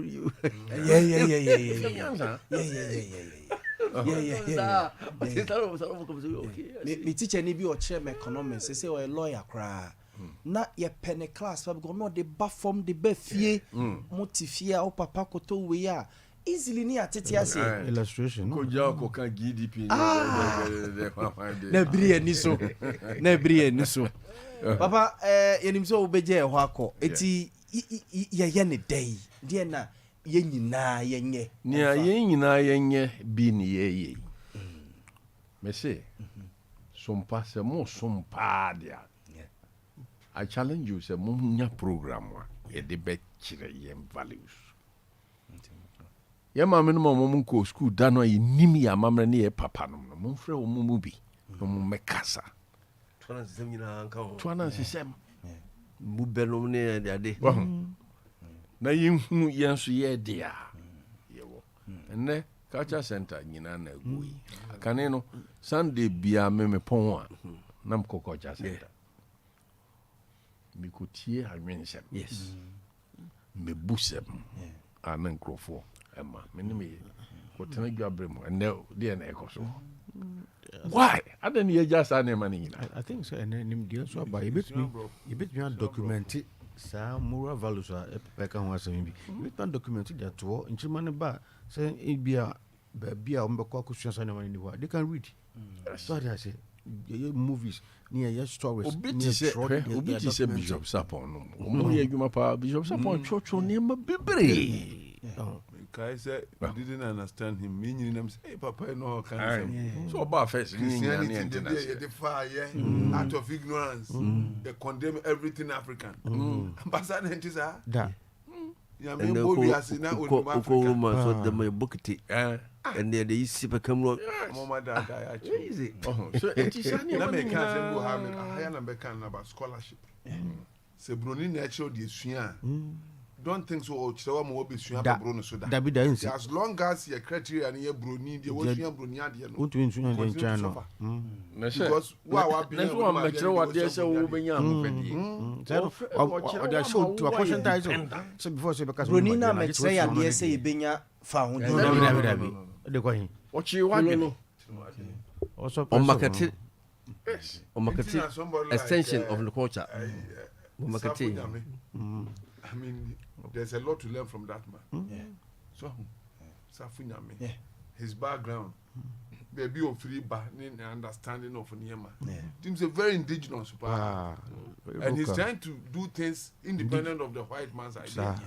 And that is what we should support. And so you never say, oh, they say Yabusum Sem Mukoka, ye catcher and say Yabusum Sem Namuko dear tree. I say, made a Duanico and Nasua, some bosom, the flower cotton so and the young bosom. Yes, sir. The Bisa flower no credit cotton so in the free be free. We marketing it as you know to us. That's how it is. And market because you're moody, you're market David. You're moody, or no, they are sure to so they will be on it. So they try to know what we have hold on cultures with this time. Also, my share, yeah, program marketing go for outside, but the kind of comments from man. I checked it in Indian Yans and your wool. As I say, in your body, so, and near, yeah, Bacosem. Yeah, Bakosem, you can't bury it. Yeah, I told you, I sent Bino Ayananko for Kekaka. The Bruni, Bruni, I will say, Uko United Kingdom is made up of the in one England, Scotland, Ireland, Wales, yes, and again. What is almost from whole tribe? Gavi, race. Huh? As a race. Now then, or no door Baha, or say, yeah, tribe. Or no need the tribe, English tribe. What it be that? Monarchical system, or about saying governance system, I didn't know the English tribe. No, you could do what I'm penning for no casa, but you would deem what? Wisdom, democracy. Continue Casa. Fiku Bia Chilena, Sana, Bafo, a sum up. Now, what's the saying? What's saying yet? For democracy. When Shadow Corporate, you love it because what's the saying?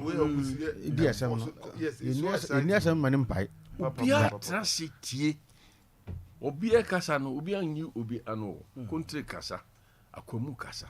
We casa, Maria casa, we casa, Fecubia, or Mubieno. Now, Bafford or Tegram was sum up. Now, seeing a democracy. I said, deep chum. I say, a Yabusum Sem not to take qua sem and any biaba. What's that? Honorable vintage, ye ben a day, we am Rassibi Jenny, near Kenyano, ye ben a day. Going forward, ye ben a day, ye charma. A dear trims are where do you write money trim, a do round quality trim from all come mamma nedada. I can't watch much than Dibia would tell me Sabins of Himeno. When you say Yana and he gives a big womb. I'm making reference. The catcher will say, because I did there's nothing like outmoded culture. No culture is outmoded. No, we say, much, the metro, it will fee. So one who said the maybe them mama. To be 5 new class beyond me, yes, I don't say Mohava Tran. So I had also a penny dear and yet, worry.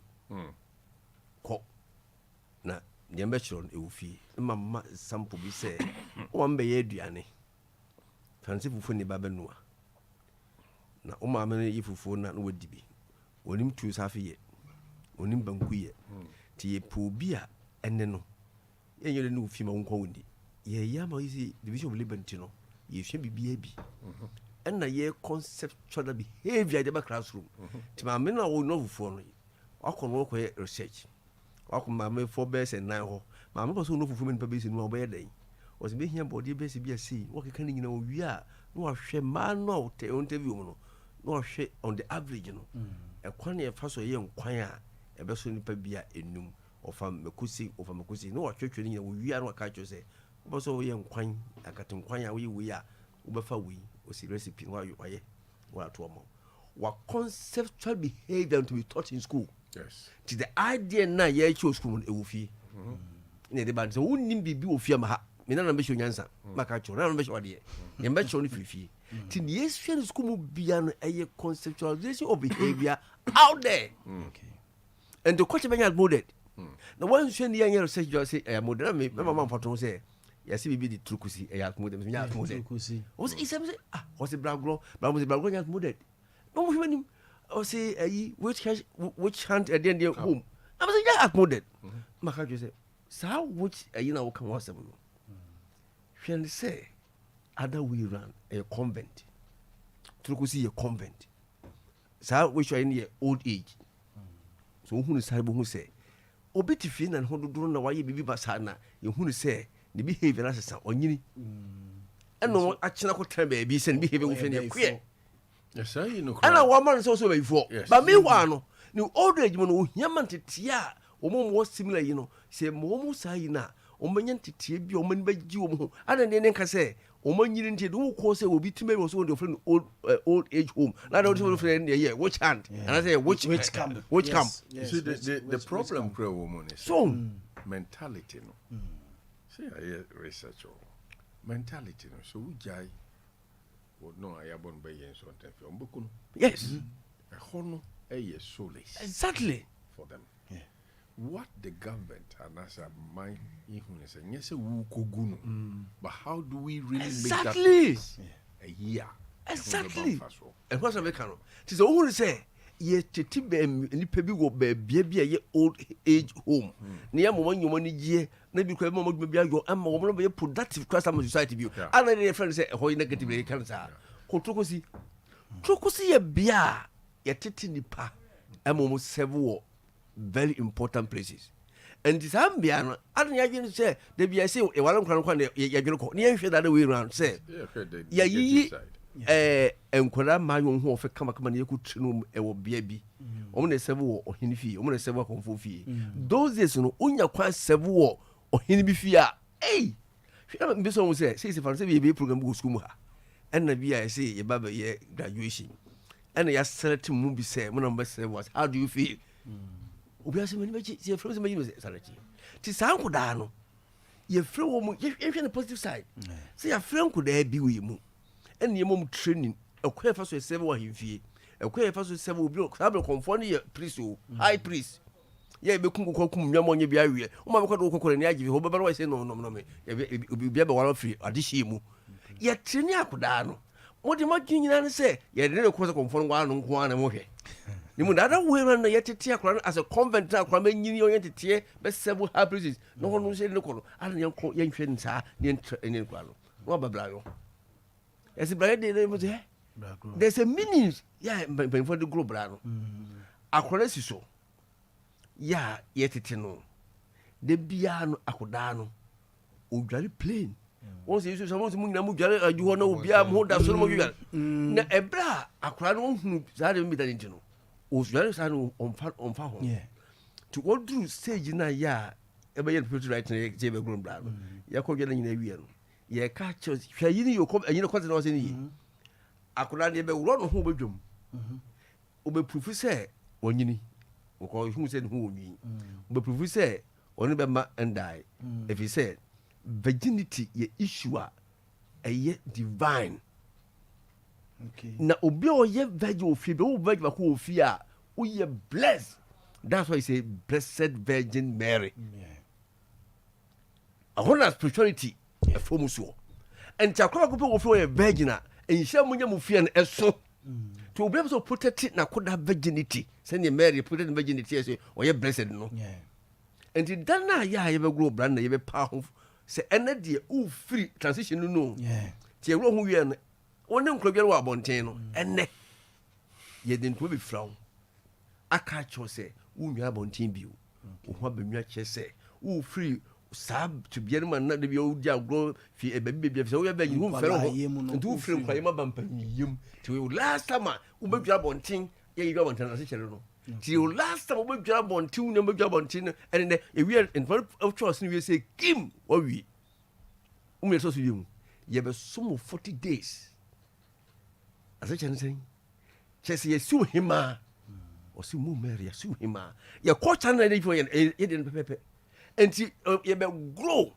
sɛ wadi wo ho ni na watuma protect wo ho enti yɛbɛsiw hema ma wo nafofoɔ bɛsom wo 40 days wonyɛ hwee wobɛfiri no wɔyɛ nnome kamakama wei bɛwale wode nhyira nti wobara ma bɛwɔ mu no ɛyɛ nhyira ma protect wo ho nti saa transition no ɛna womaame ansa wobɛgoro kane no kyɛ sɛ woyɛ sweeti akodaa yɛsɛ wobɛyɛ na goro no bra ama wobɛdi hima this transition yɛadeɛ di mɔ sɛ protect nti yɛ ana akodaa no because wɔyɛ blessed wɔyɛ blessed ma family no deɛ mɛka ko sɛ nya no sɛ yɛka adesua yɛnsua in isolation a culture a behavior na your society and your conceptualize se be continuity se ni ma ye no and ya do ba school mu ti edua buru a ya conceptualize ko fa so edua buru etutu aburu ye bibia bi na oda ko sua greek na obi aba isa ko na de na nso ya ye ho conceptualize na ki se oba ye be kiro ko fa so edwene edu obo mu ni ade na ya be kiro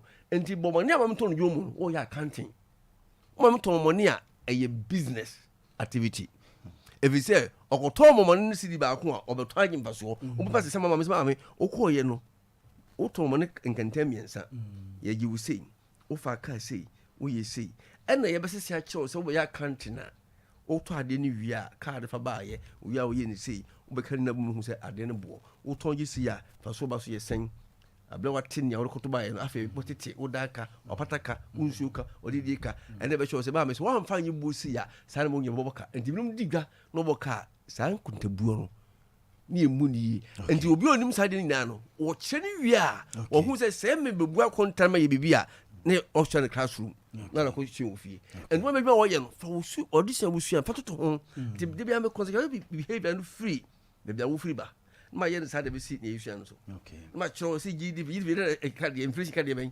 inflation e de ya what trade na one produce anka ho ma more example bo say wo say na inflation no ai GDP e de na say adwuma me na page mo page me mu country na grow a grow say me board ya me ton na me ton board ya contain ba ko and my part of board ya contain me nsa and into no me economic activity no a page as kakra anti say ka culture dia and no man here the fear you say at the yen kohwemu in research wo mu ne ehuru atmosphere wo mu ne conceptions have behavior say bibie no fie bia ka culture bia enya model behavior a boy on to negative here but we try to what all negative and they develop positive wo mu say e be boy so atini pa ti mo me mfa do say say broni de ne kusa da bi broni be boy say de be ya yeso bitma dwene ni ya conscious ye behaviors ni na ye gubuku mu ni etumi ya kire nkwa ni ne ntue de no ngu se broni ba ye no o de different behavior bi na ebre wanti ase na so ye hunu se o mo market mu culture na ma dominate ye so ye hunu sa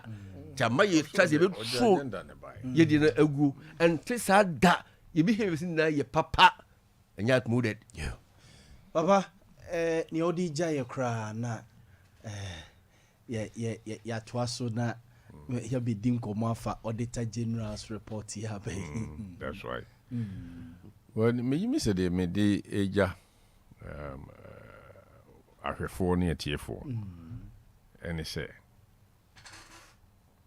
yem fie ade titu e de ba ya no kasa ene ya mamre yen mamre ne yen ne ma ye no bibi wo mu a eye ani die asese de ma yempanifo kanokre bakana ho brasie mu so te se kanokre bakanokre no de ben wa ho brasie kwaso okay ena bibia wo ye bia no kai se nkanka se ni nipa nyina na benye opportunity ya begina ha kasa se de make say ya tena konso ye chi se de oti no crepa nti nipa bi hwew wa ye hwe so de amanipa nti ye hweye ni enye hwe so pa ni antu nipa bi sentidua nti ya brabo ye ntetiye ye kasa chonsem klase fa ni die ma wo mo a ni die ese wo so ta se fa ni die ma mpanimfo a ni die ese wo Some cook or so deep penny for a term. Anyway, many own yard me party way or party way into me pure man no dem pebe anamekan. Me yai. I say Basa no near ding. I say Basa But near ding. Near ding. Only part near ding. Na ne ho den. No be born o timi boni bi. Nenia obi bono wa ho den. Anko betimi aboni bi. Nanso e badwemba. Nti wo moni bi mpo. Wow. So what I say? What I say, papa? Ni ane ho den no. Ni obono a otimi bo bi. Bo bi. Ni otimi show no na ho den so. Isanse fi se so ye. Ni awo wa ye no. So abono no bo bi a. E de basa ye. Papa. Ene papa. Timi de maka no. Mo mi ehwe ye. Yeah. E kasa nsɛm a yɛyɛ kanka sɛ mote ha yi nkurɔfoɔ ba mofrɛ mo adeɛ fɛn sɛ kutupa. Yes. Kutupa mohwɛ yie Sɛ ne kutupa. Kutupa nipa no kasa na kasa no ɔka no na wo twe ne gyina yie ɛka kyerɛ sɛ ne ɛyɛ ka no nipa bebree na ɛhwɛ yɛano kasa ɛhwɛ yɛano kasa Papa Nyamisha, o mada wase, and you may. That's it, Papa. I was appointed Most Reverend Professor Emmanuel Asante and Ababedum ye, Papa Dasepa Nyamisha. Edana say, and Yashe Yamamre, Yamanie, ni and Titi ya, and ne, ya de Titi ya ma, and ye mofrano. Da Papa say. It was so a free. I mean, my intigate, the best story non pepe na DJs and Ababisum no more atwaso. Yentin Simeon Auditor General reporter about lawyer Auditor General's report to Aba yatete say Citizens Coalition for so more babo more juada or more kwako pickety or Auditor General's department or more office one more say Auditor General's report were by in 2019, in 2020, in 2021. Previously, Niaba, near Wadisika, Nisika be corn in Chia 1 fine year Juma, no was way no. You see a free be say charge. Say no matima J, Edia more minor. Lawyer Auditor General's report. You may say Afibia, near Soyakwana. You me das. Mr. Auditor's General report on somebody. I done a ritual. Now I learned a lesson. Emra Dominibu. Yeah. About auditor and general under MPP. Yeah. And they bruha by. Yeah. I told myself, say, I think, say, the state should learn a lesson from the appointment of Auditor General Nanka. Or more position for more appointed Auditor General at all times. At all times. Samuma. Yes. Because the role of the Auditor General, no, a watchdog role. Yeah. Exactly. And why this can show some award, you know, also be sure. So now, why show how effective will it be? And to share, some of his statements were motivated by politics, though, but at least Emma, Emma, who ye be very careful because Nipana will place a rule now over winter. And seriously speaking, if there is any problem with our politics, it is about how our sikadieshi ekoso. Minim so ordinary bomo he will bear me up. Say who politics me na say when you say near wa for ya, you are very uncomfortable. Because there's a culture out there which is the politics of today. Say uko na me boa na constituency to abama na wuram na ko politician. There are certain cultures you need to learn, otherwise you'll be a strange person. Yeah, unyumadie enkoso. Enti sa watchdog role ni dey very very very important. And they say yeah tin chen ye cry foul na yeah about those things. Krofo disika.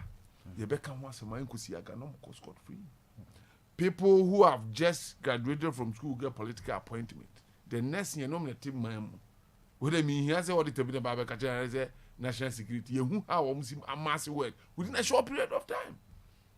Where do they get it from? Yeah, yenim. Say report can yenim the cause, and that is worrisome. So because politics man no other sikani at once. So according to Sikadro, say nobody knows. And so this Anuntina Auditor General, it doesn't only affect politicians. As a political appointees. Yeah. Civil service. Yes. Corruption no and yasam ketwa. But only say, yeah, to Abaman for call power and tea, or more point to be a monitor, but public service. And so, and the Auditor General, Juma Dindia, a sombo pa. Now report to no bar. Me assure said law no as it is. No? You have spoken about surcharging, but there is, I'm sure the Auditor General, as an independent body, itself no need power to prosecute those who are said to have done wrong. Well, say if you look at the office of the special prosecutor, it's one investigating, no charge, no prosecute. I mean, I'm not sure the Auditor General has the same power. No, said the no so Auditor General no na aye sanhwehwemu we ya. Ongoso former special prosecutor na exactly on take prosecution. So that link, that is what I'm saying, because we are addressing the Auditor General and probably blaming him for not doing what he ought to have done or ought to be doing. And I'm saying that he has a limitation by the law because we're not doing any prosecution. So I'm saying it here. And we can look at it again. Say, well, the nature of the work, the prosecution, and say, how does it liaise with the other departments? Or the banner political, would they have the willpower to take it to prosecute? I don't see one other thing. Okay. And at the observer about Auditor's General report, we say reports will be on swa. Na so premature. So the kind of thorough investigation also Auditor General not the back to the commission says sikawe ni. You see bu ha or who received kwa na wa no report to ko. Sika chiri die. Wo be come no na ntisa. We ma say Deputy Finance Minister John Kuma Babonten che say Auditor General's report no recoveries bi wom sika ni bi on ma o ma recover but report na capture as I say in fact it does happen a lot. Okay. Ya suma wa bruchire wo ko no ya ma sika ade ko but receipts near the ade no am say nwe pay yo and e basa was say ketimi tu e boni amomo ye no mu tuatuam to na report ba na mikaba ya hu receipt nti what is kano and you be come no be start investigation na just say sika no nyese wadi as such he couldn't provide the necessary receipts to cover it. No, I say office or your internal auditors so ho. I know. And no matter how I'm saying this in respect of prosecution because if you give the case to the investigative body, not someone prosecutor, they cannot just go and stand there and say Auditor General what did he. Also, say I'm passing sika otherwise the prosecutor, a lawyer who is trained to prosecute will not prosecute. Okay. Because the standard required by law is beyond reasonable doubt. You don't just go to court and prosecute somebody. Jekada Akoba Country says, let me prosecute 55, 45, 55 in favor of the prosecution. Because 55, yes, or since like this will be loose. Standards no high. And to prosecution also making sure that why thorough investigations. This will be most political cases are you lose because he are too and you dream can you prosecute obedua you can social media obedu coordinate different story ni ajana go and tia said and go the ajano because in shemu and pay your perfect and Auditor General and the reports will be ha are too premature and what the two just announced gakraka office be ube komono na ntisa e ba say we can't punish anybody for that. Okay. And I think say because the Auditor General is also limited by time to present his reports, also present here what is the evidence why in a juma. In all, no, yeah, the Auditor General made me feel say the appointment of the Auditor General should be looked at, and then the institutions about prosecution also the way they would coordinate and cooperate to prosecute. Important, especially the recovery of monies that have been misused. Yeah. But I think the recovery is not enough. If we are now use also exactly. So I am sure it is not too late. We are developing our democracy. There is a prosecution aspect of it. But usually so negotiate when out it me what does it? Let me give an example of a businessman who has employed 7,000 people in Ghana. He evades tax and he become a subject. He says, I want to negotiate and pay the tax. It's okay to you. Me do 7,000 people now got an weigh the effect on the economy. Yeah. And so wisdom will tell you, say, Akwawe, even though he has done wrong, if he pays his money, probably for prosperity, let's consider him. Okay. Otherwise, you end up getting more people home. Also, to a pressure was also for the prejudice. And no.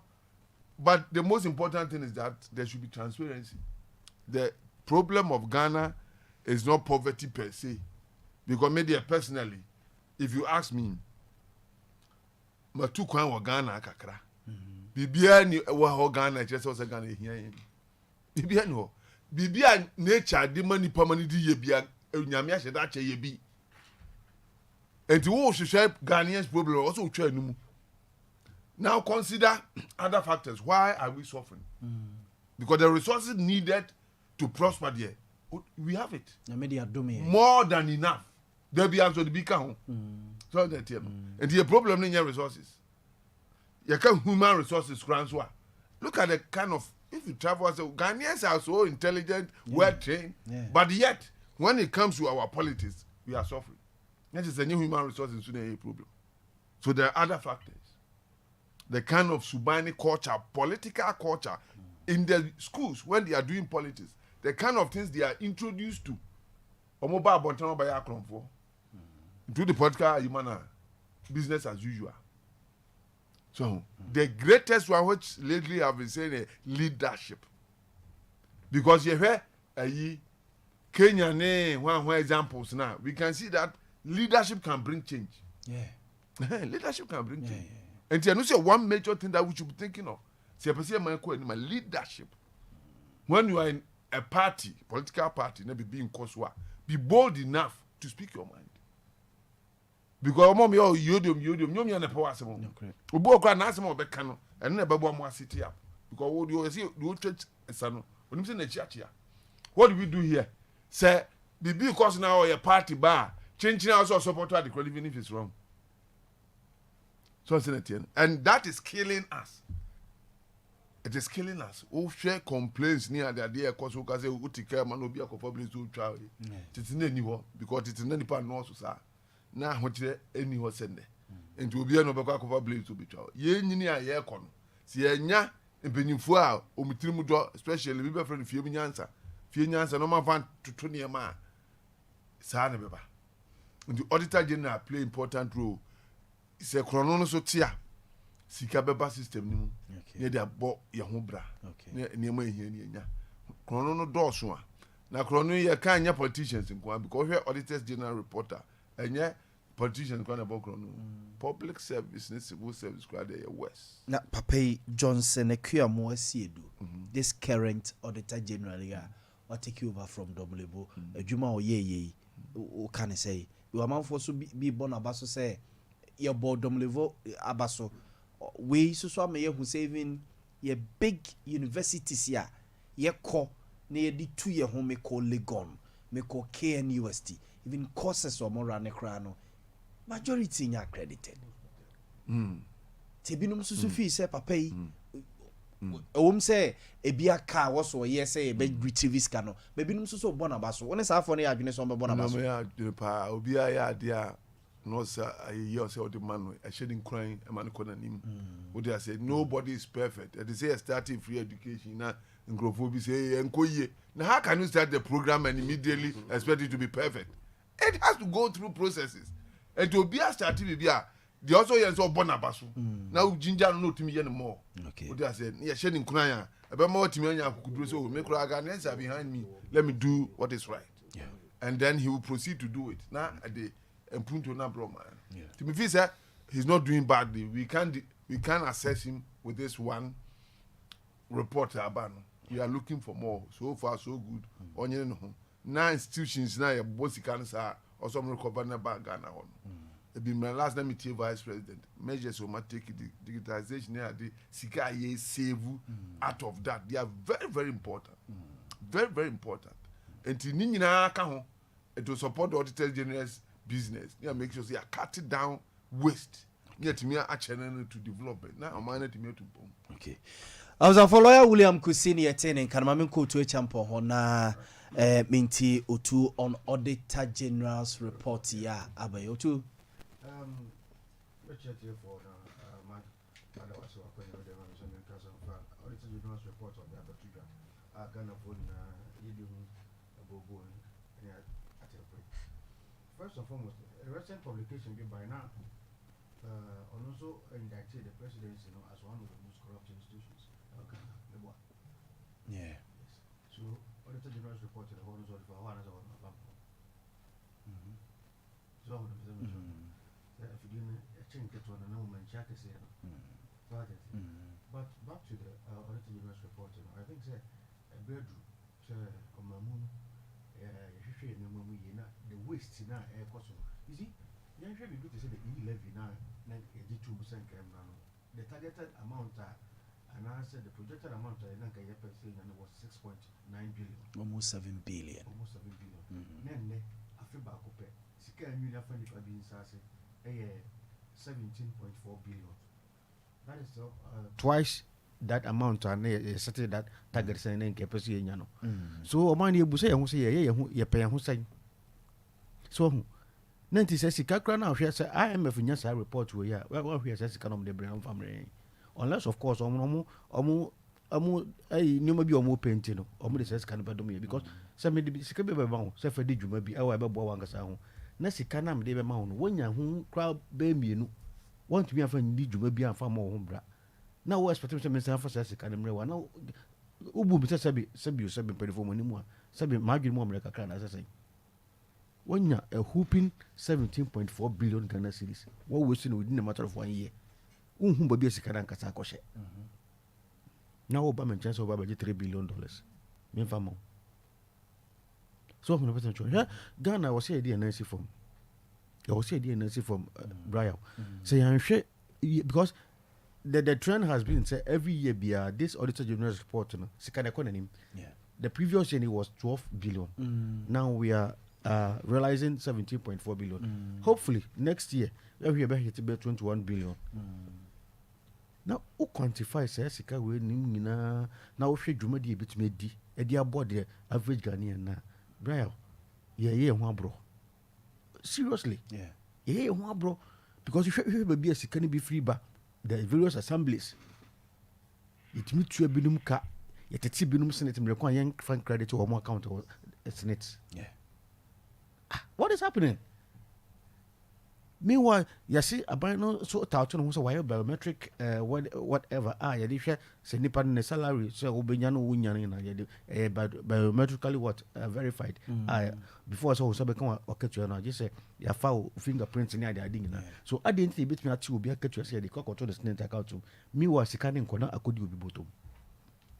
We don't only have to retrieve these monies, we have to punish those people. The intent in the Kramunya I was here, Tini Pebisica near the Coboy and Cassia Brian Fanco, the account to Mono. A criminal. A criminal. I was on my morning in Anno, so we been finding MPPD and DC. But what is it? Been finding MPPD and DC. That 17.4 billion is said about the Cassia de Boman Hobra.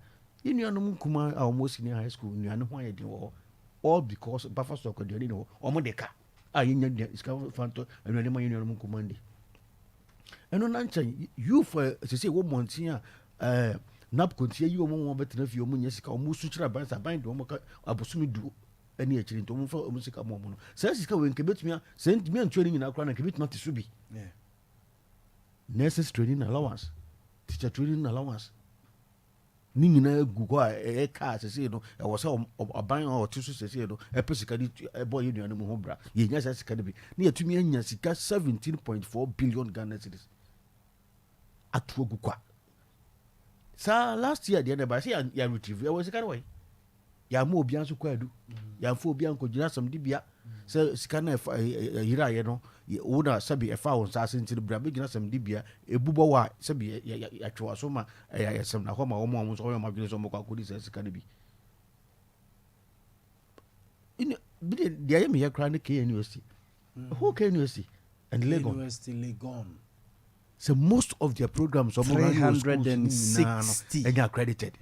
360. How can you do this? 61 na ya accredited. Na just say 299. And unaccredited programs. I'm running the various universities.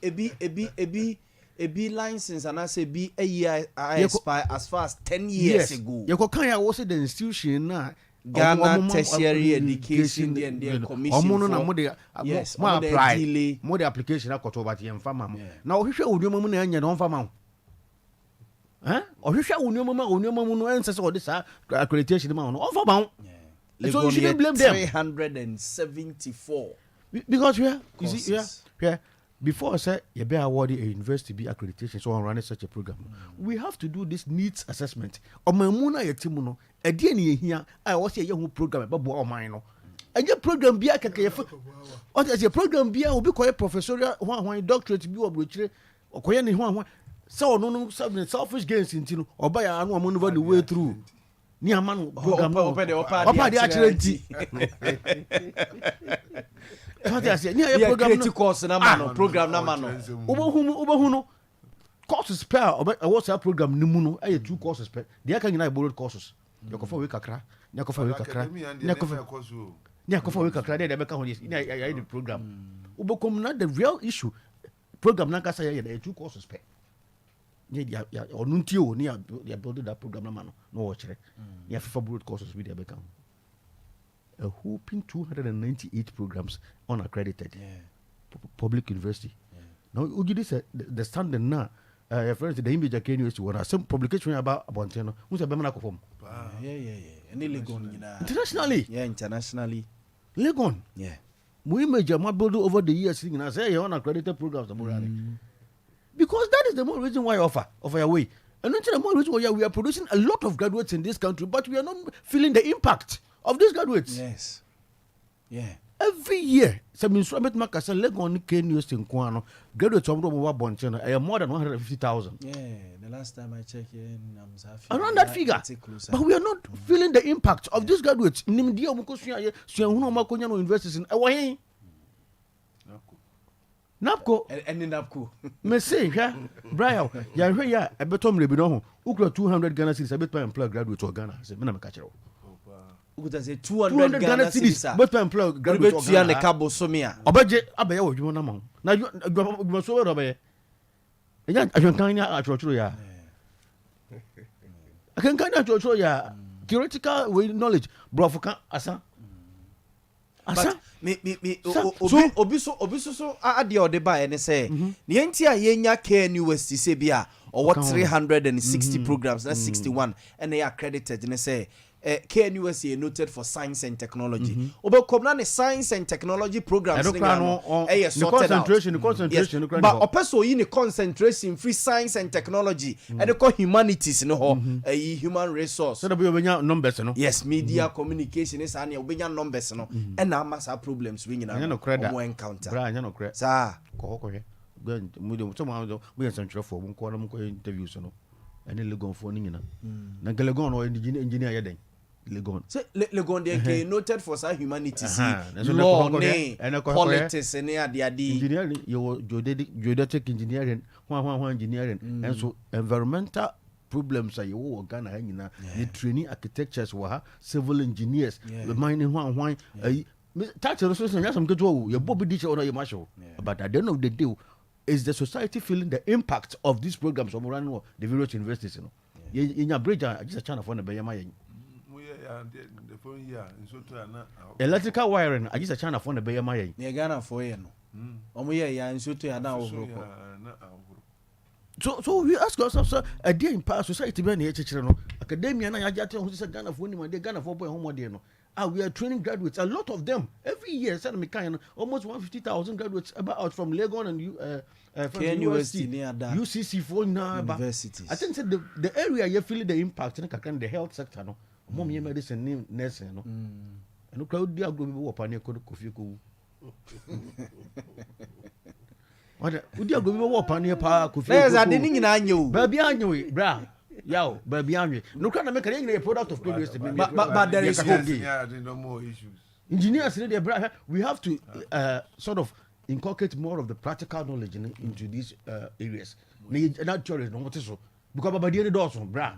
Ebiso a ye engineering na ye ka ho asemi ye wo modern te se ne amanfo ko Dubai beka Burj Khalifa building no technology ko mu a omodi see sa dan no ye engineers a ye tete wo mo okay university no such buildings so betimi akukuru e de asi ometimi.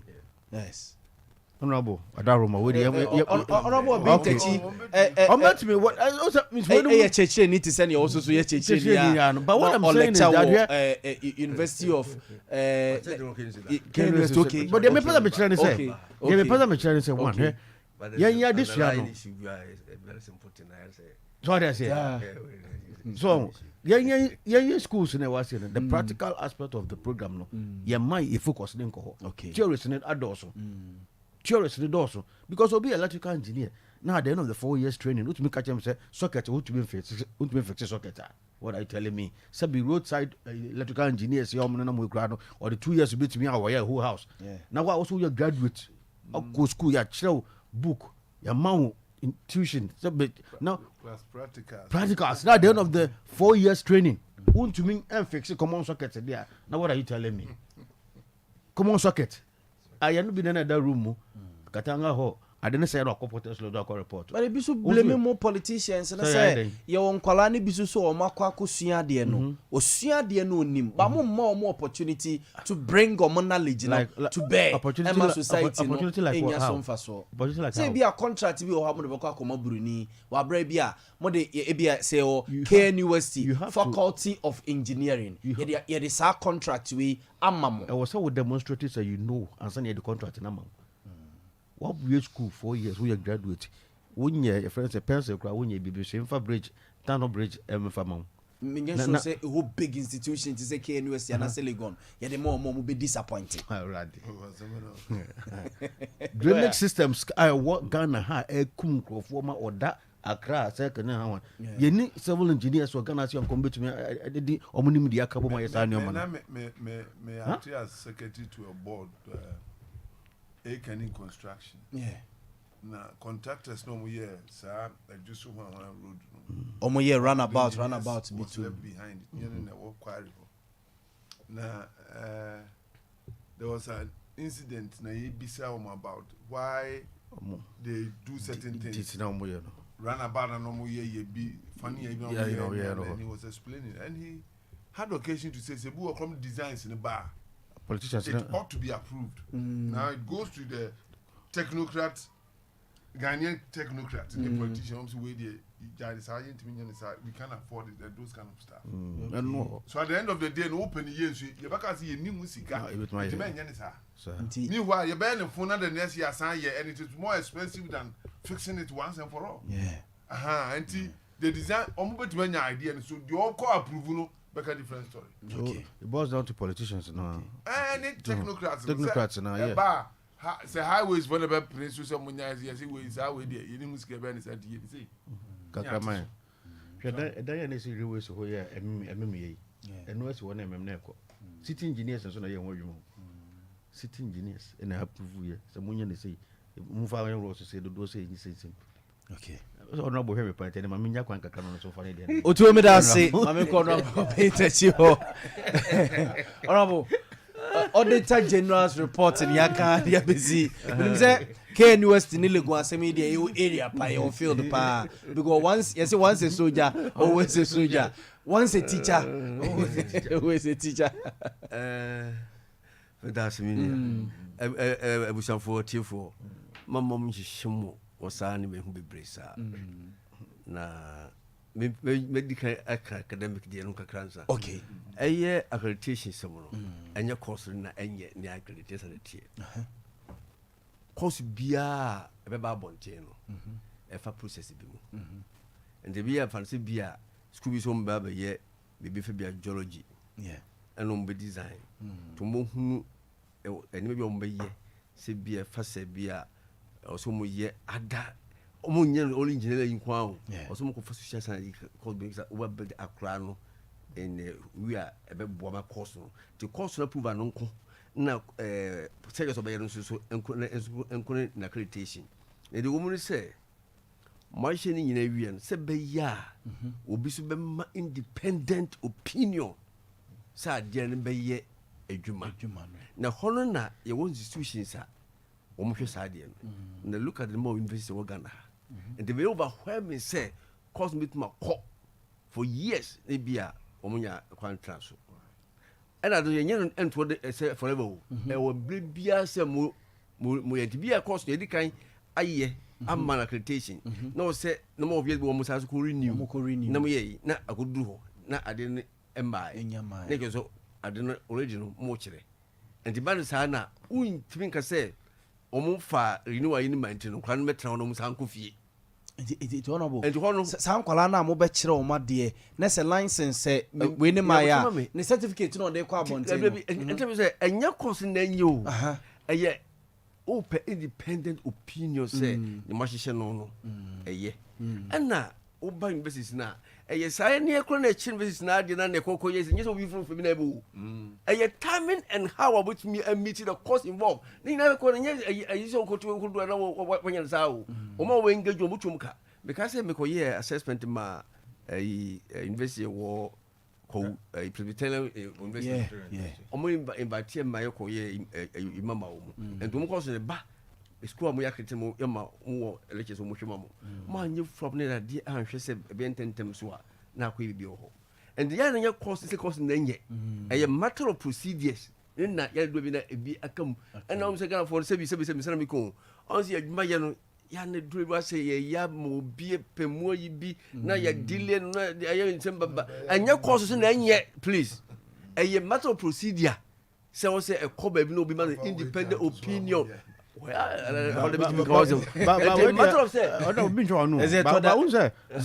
the old Canadian.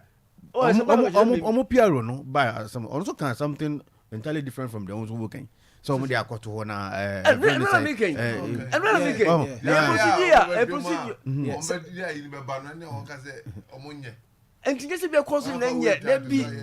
Ghana education commission but I say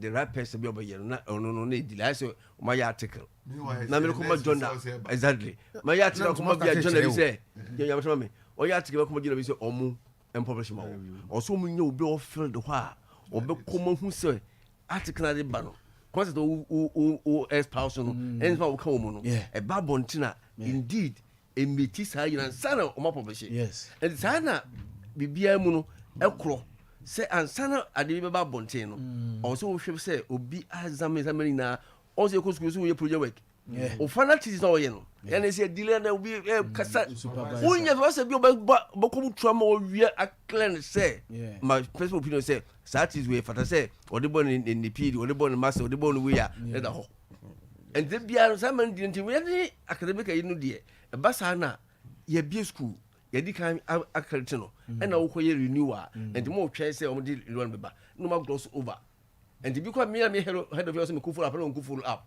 they because we da no follow up nko je ma say bia di ni because bia do bia e fan say Ghana asem ase bibia is normal and we dey be more set up say so long as you say ye no enye bi boni bia ne bia last bi no mu ne ma yem fa de ne mention yem hwe ne clear sala o clear lapse ni bia asem bia ni ho e bi no to general project council sans we kan enye sika e paper let me tell Ghanaians and your fraud a compliance and substantiating no why no and the man bring sika they bring sika please me ento boase okay auditor general report no they are doing compliance and your investigation your fraud investigate fraud on fraud the intentional falsification of documents okay and no condom never man yo and then ko hunu what better go investigate fraud baby on to me oni na ka de and them say on to me ho adwuma independent tie ne bi yo say yedwuma de bi and na menu ye nyina fa adwene say sa trans ye man fanka tamu eninti no wo de ba ane ko fa free e ka was mo wi enti be go outside my no amaska ya fa di wabra ya ho ayuta kram fa ba bia ma hunu tinya fo mo no ye ne mo no emra wo ho fanse bia wo say ye ko ye e bi the procurement ni ma procurement be trase ni make sure say saa approval process no yɛanyɛ tender obi de ne tender na document aba amehwɛ hu sɛ we na or sɛ qualify ɛna yɛde ma no yɛamfa process no mu compliance of that procedure no near the obi so certain near cases can you say no aka just say one compliant no says ka wo say no kwasima ko me ko dwan so ena mu be na yampa okay and the san more compliance in procedure no and be really last different malfeasance and infractions and teacher say one fa the right you know to side we na bo kwiri ho ama says ka we afa monsase and we come wi anto mo ko yi anu wi a so mba public account committee on baba ya no be wi no side can be mu be say 2 tests now ko eni ho bio so when they go and rectify those mistakes now next people so na woman comply no man yes I didn't know sai can enye ayi bio enye auditor general no so rusede sani ama we beto abonti egu o man ni masi so mutumo butem and do fellow person me can carry and do was waka just adi we no so be zuma yen sa misapplication this are major in sa be bia bo say e sky ya bia obey ni say na kan e bia na ho proceed sky en kana semono na hunu bi and receipt good and I say project making was me attend that ni ho sky is so much a big project let's say bia e kwakoko to build you baby and na hu document na ye hunu mi ho bia ndo ko bia no ni ho and I say document no e delay okwami so and then my and you also tell what the adman no on from my ya what make you say it is ampa there should be a proof ti e ma dia on to me fantin to say ade na mo kan e sa also report say my on na mention number bia ye fraudulent na here you know they will report for investigation so if you fraudulent be a call for further investigation and send out to prosecute you because fraud no be bia condone ko na even no mu ti ban sa na so mo fe ma ye ko investigation next the fraud no akokire say a falsification bia bam mo falsify document mo hu say ade we and it be call for further to prove that ba size can o mo wia size can a fraudulent to a call for further and mesere e jona adenti na ya na auditor general no so no so the way nyina ko be ko public accounts committee ya hwehwem sika we de adwuma na ekoye ade na corrections ne be wi a auditor general na nsamfa meto Ghana fo anim say 17.1 billion no that is where a year lapse I say if ni and the public committee na hwe do we no so ni pefiri bi a yes a northern regions ni bi a district assembly bi exact bank crime skebe bi a ayi 200 cities wo mo so ho afri ho e ho feturo ni a de lorry fair ba be da hotels come chiro o mbana so mba 20 de fesi na be wi a and so kasa ba chiri nu o enti skede bo di no enu na sia no it was again more 2 tests or so e ko o ma betuma ab clarify na say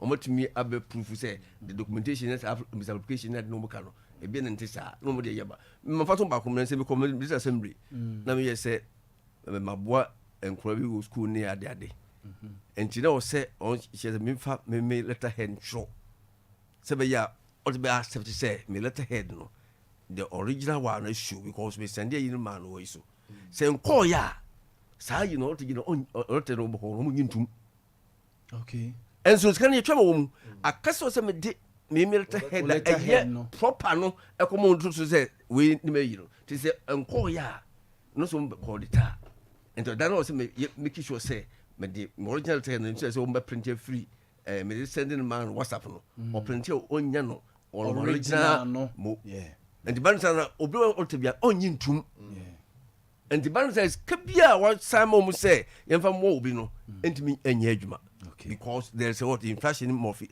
that's some of these things and the man nyina no nyina na ISB a eyiskadie pa and eyiskadie pa ne de ya na majority no a fraud a intentional a falsification of documents yeah chese nkofu bituma yama e be film na the man ye hu say ye hu sare mo nyina ya na e kan wose me no se e bia omo nem din kwa be din enkomo ne bia ba bi ho ma petty cash ye omo de of the ma e big person san bi bia kama we ne be propose say nya ho bi omba ye no ye to we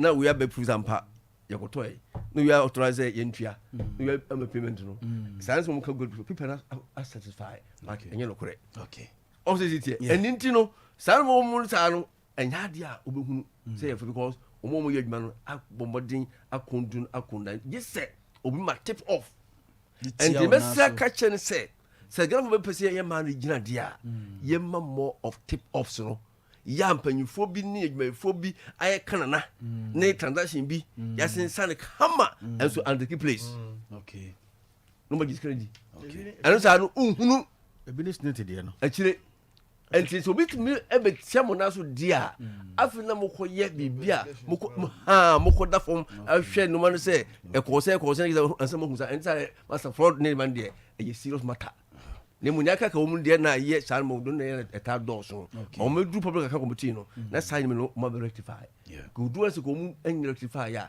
anya de mo kwan sa entimi kon sa ti mesre na amanfo enzuzu ma kuma kosoro ye boso enya wo hwe na kosa to be a dambi na ehun procurement procedure anko yi hwe tika ye involve for to say sadi we say procedure no entime nwe pe na site ko nyina be dem office is kaketwa aso mo ko ye wie no hunu all this documentation say we be trivia is kabio but they hunu say those involve fraud na omo kondo ne de masa say obi antia ona so honest abanu ka na o for example say ye can minua say o hwe leakages yeah what system no mu ene ekwani a memfa no say si future sane man ka be boy e bi ni wo mu ya se be ka fraud na de ka wasam se ye many abre say you own ye man ntame sha asem ka say do we own the country see you own the country na menua ye de na ni anti amamu ase okwan bi so a menua bi e be ko sa oyi ni mu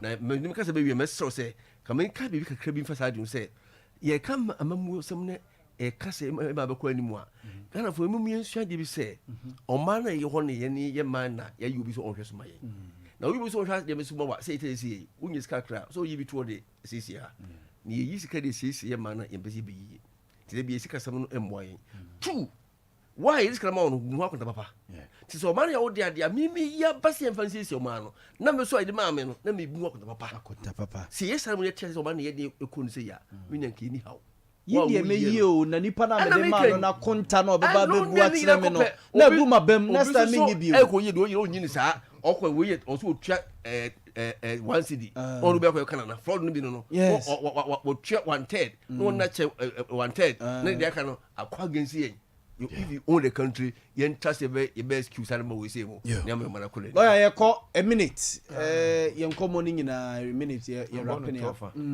yo me da si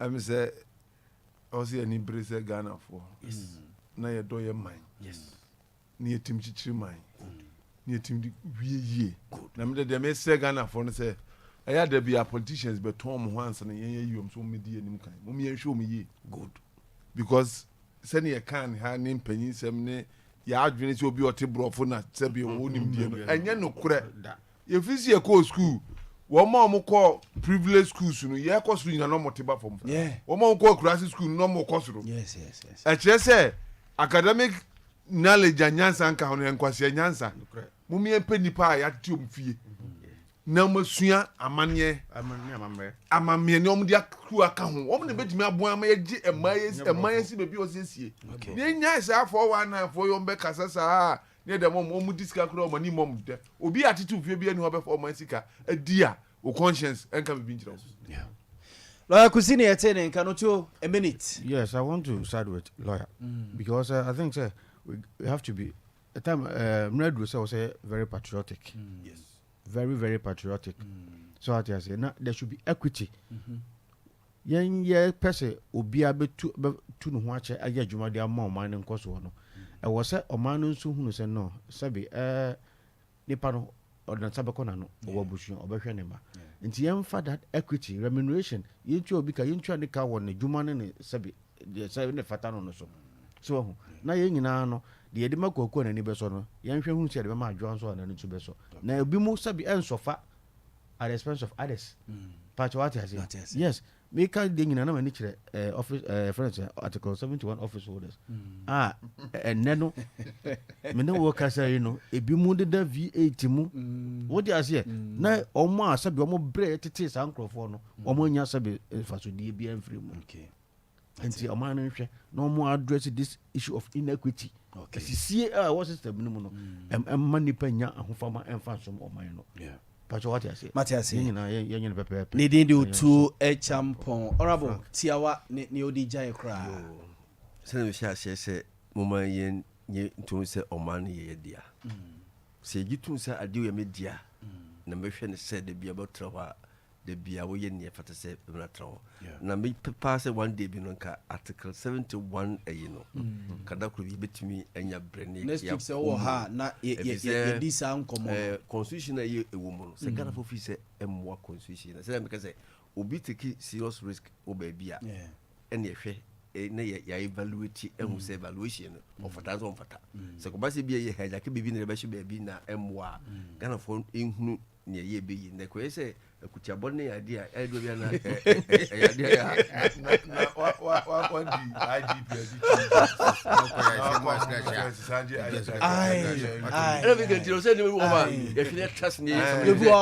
IGP ye na ko council of state na council of state on call say JS Gracia obedi IGP wie no ya man S Gracia adey because